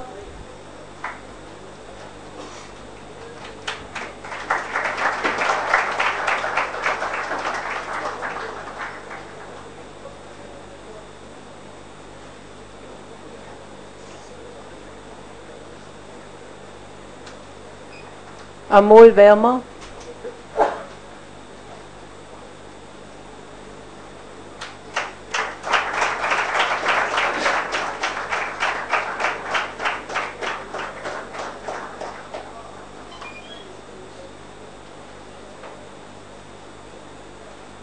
Akit Mittal.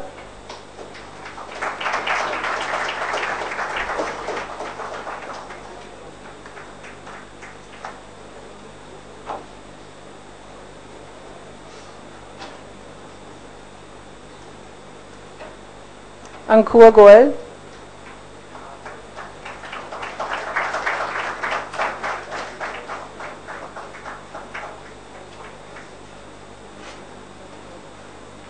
Anmol Kelkar.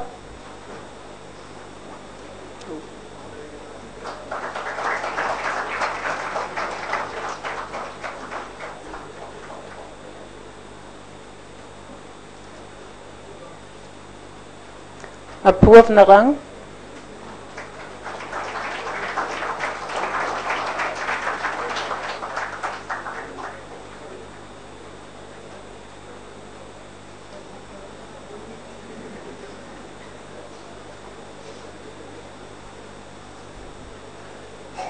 Arjun Ahuja.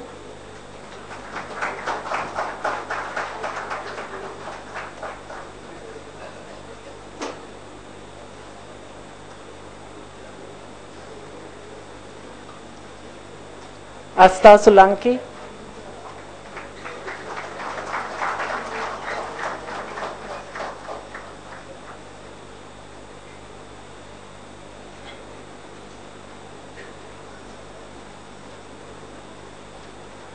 Ayushi Agarwal.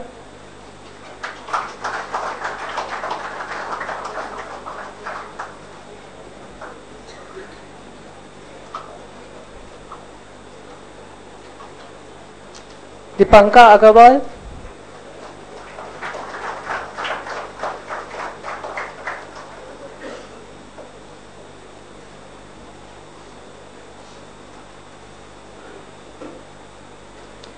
Devika Sonti.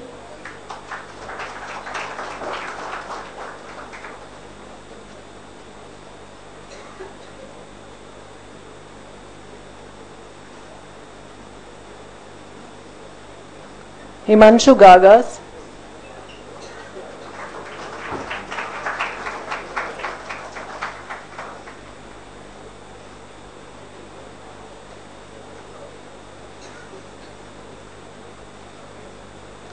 Himanshu Verma.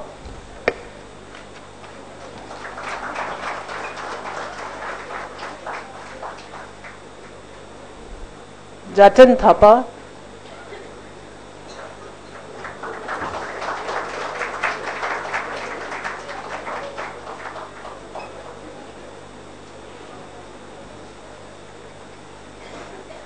Jyotika Dora.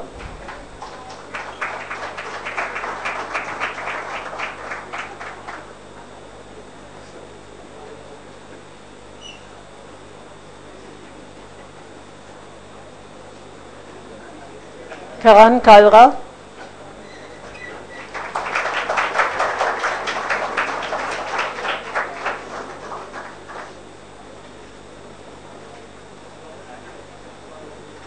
Karan Kurana.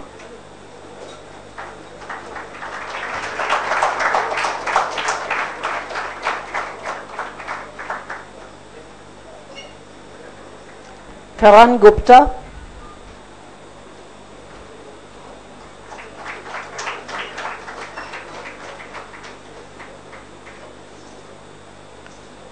Kashish Chawla.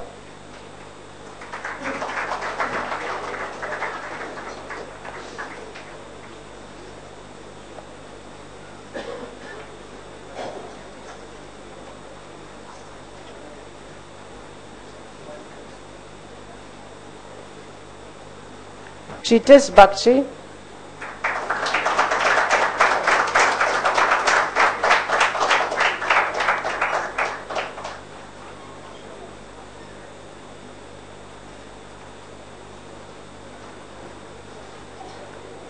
Kunal Mehta.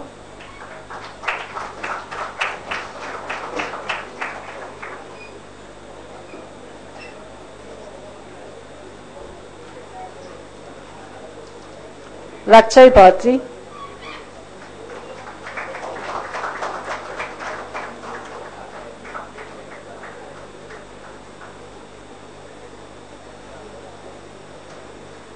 Lukesh Garg.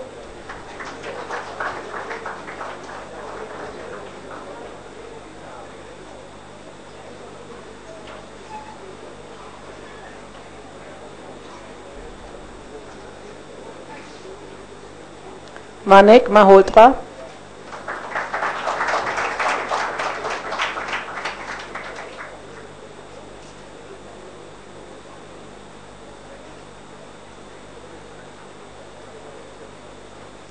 Mayank Gautam.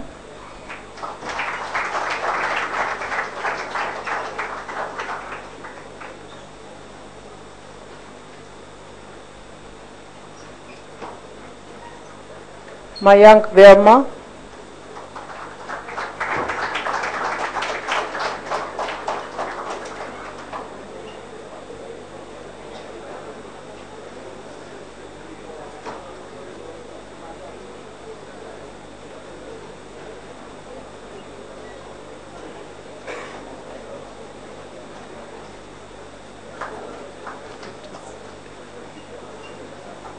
Nikhil Nakrat. Nikhil in absentia. Then we have Nikhil Nakpal. Nikhil? Okay, Nikhil.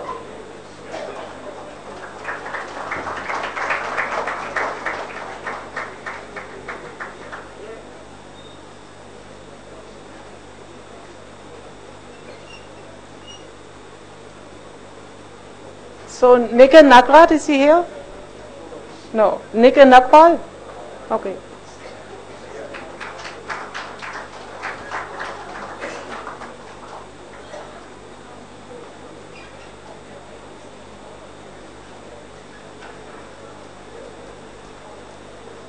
Nikita Juneja.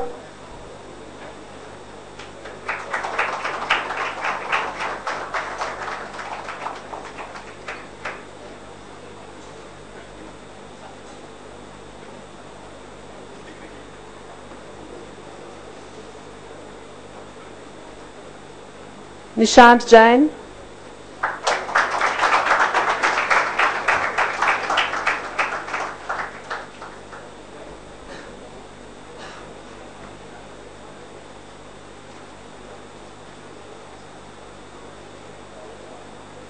Pranit Sharma.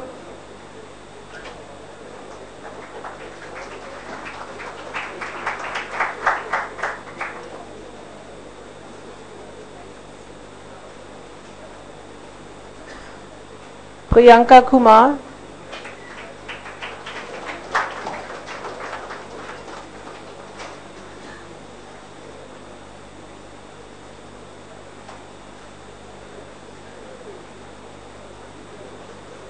Priyanshu Gupta.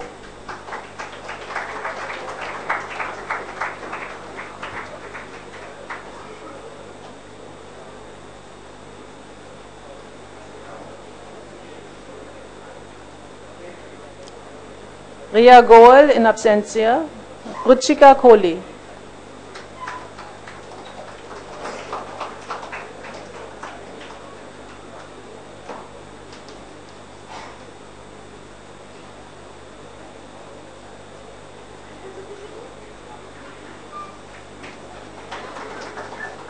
And Sahil Jain.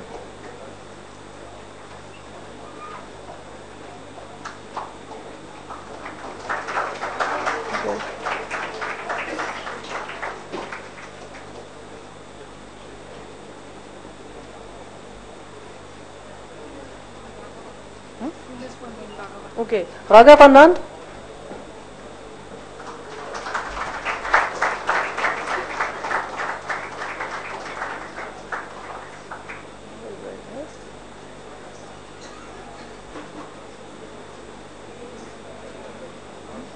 Yeah. Okay. Okay. So now we have a small break to give space for the other students. Now again, all graduates, you may collect the photographs at 2:30 outside at the counter, and these are for free. Okay. So now you're requested to leave, so make space for the other set of students. I mean, outside, just go outside.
announced, no?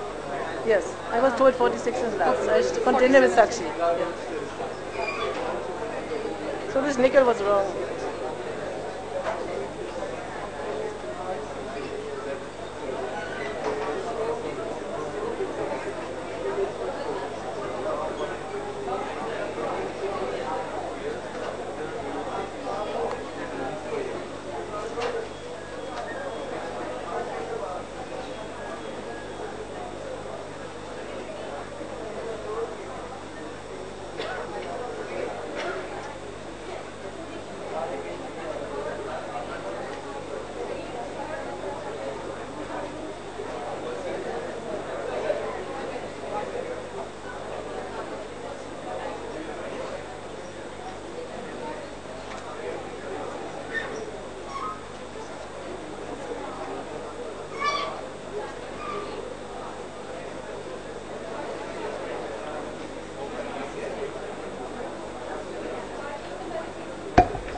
Let the candidates for BTech degree be presented.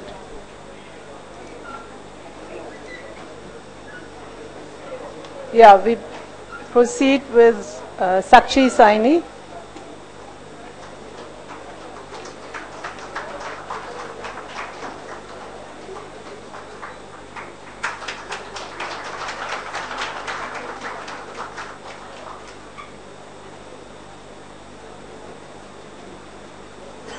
Sampurna Biswas, who is absent. Shyam Lahiri.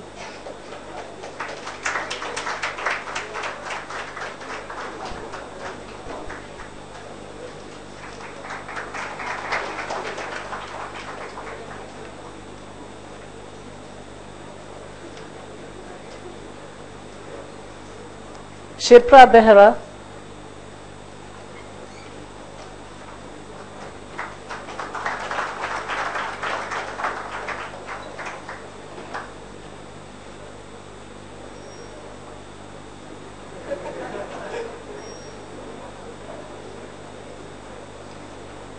Shruti Kapoor.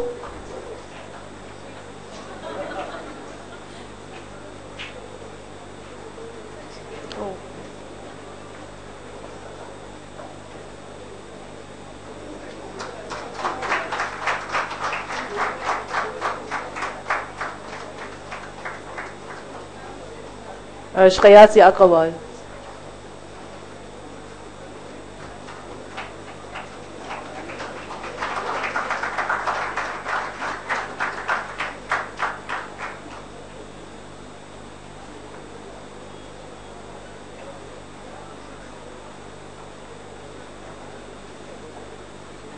Shubham Singhal.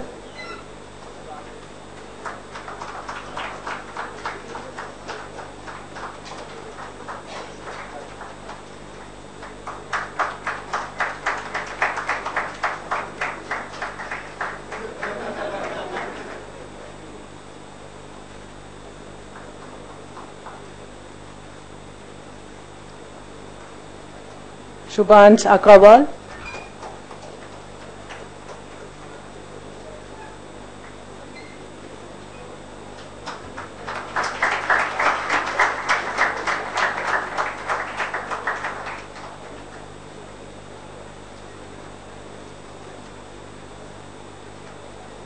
Sumya Vatan Singh.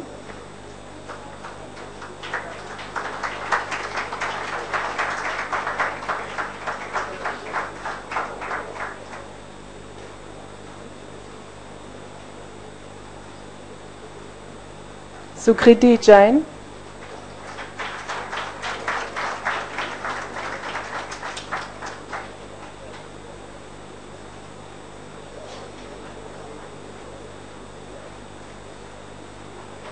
Sushant Mehta.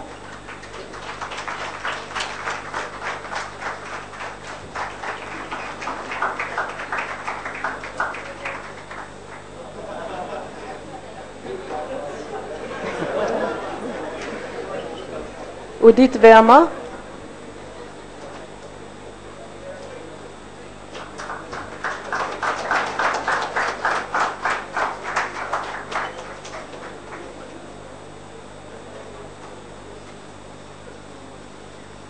Uchwal Gupta.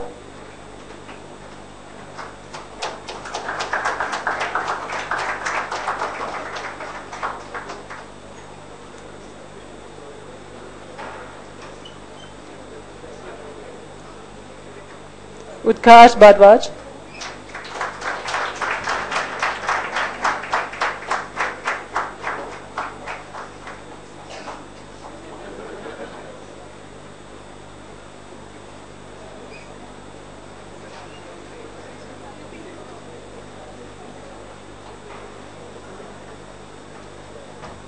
Prashant Raghav.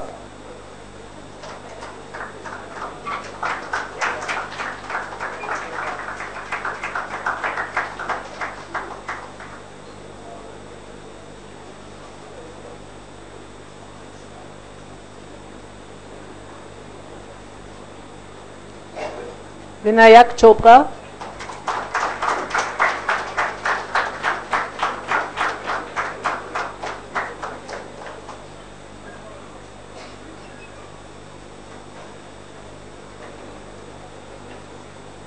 Yash Lamba.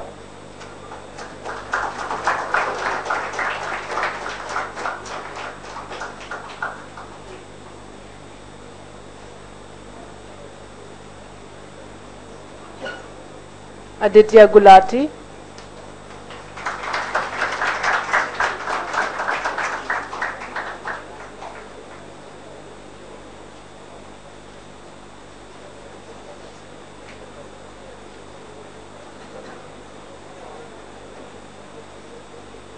Digvijay Singh.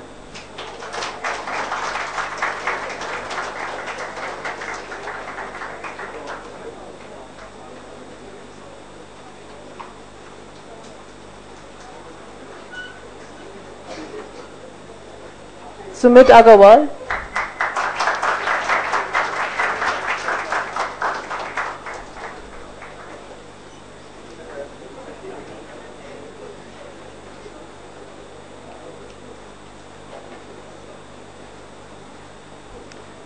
Graduation requirements completed on August 21st. We have Abhishek Sharma.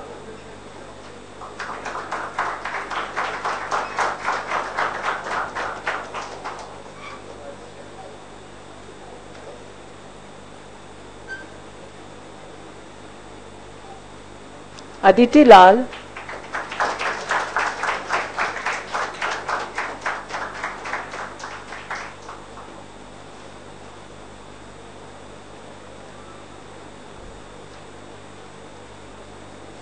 Anulima Chaudhary.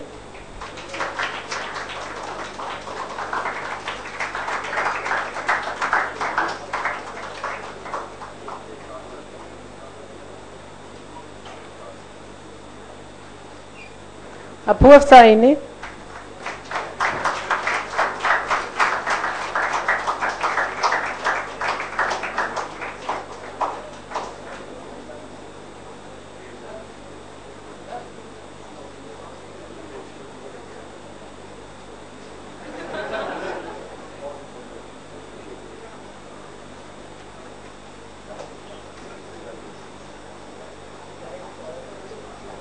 Abhit Anand.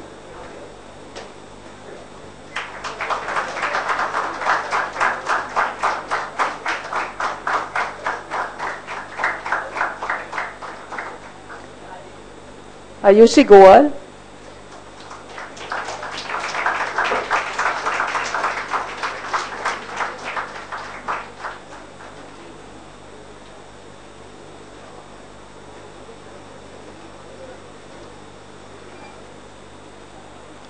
Janvi Kalyani,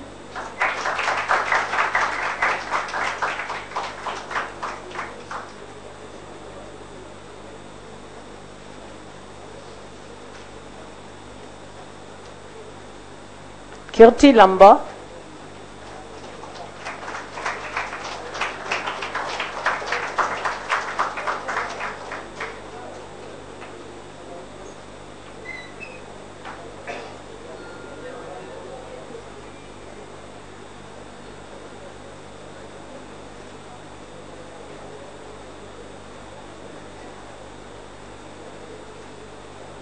Paritosh Mittal,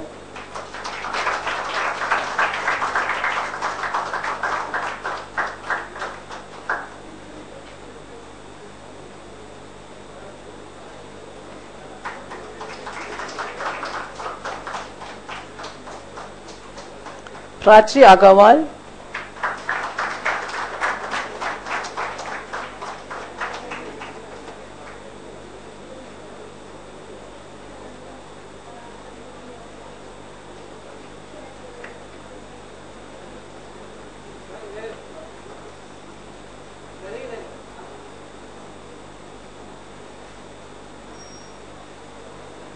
Pranjal Thapa,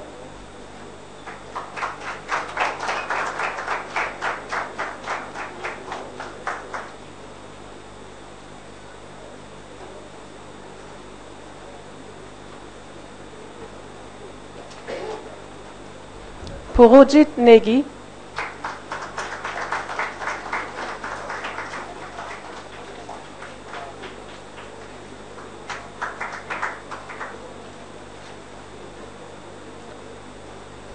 Tanmay Goal,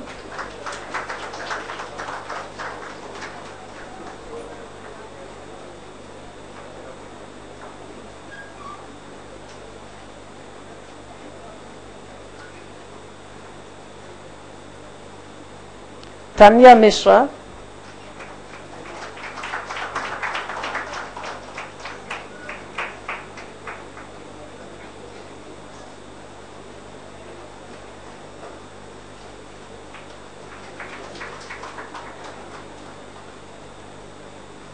Aarti Chand,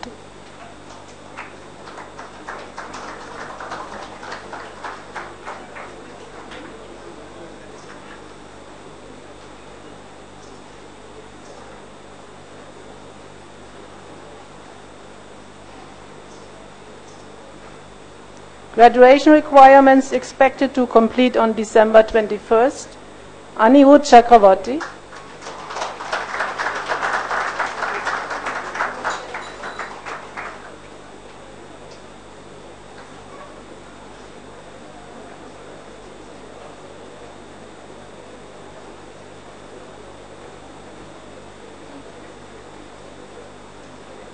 Mitchell Gupta and Saurav Yadav in absentia, and finally Aditya Kumar.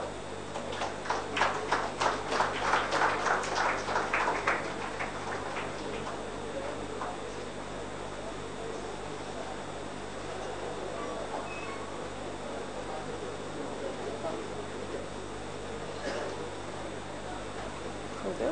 So this completes the BTech students. Congratulations to all of them.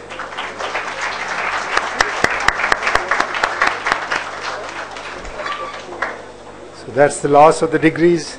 Mr. Chairman, sir, I request you to declare the convocation closed. The convocation closed.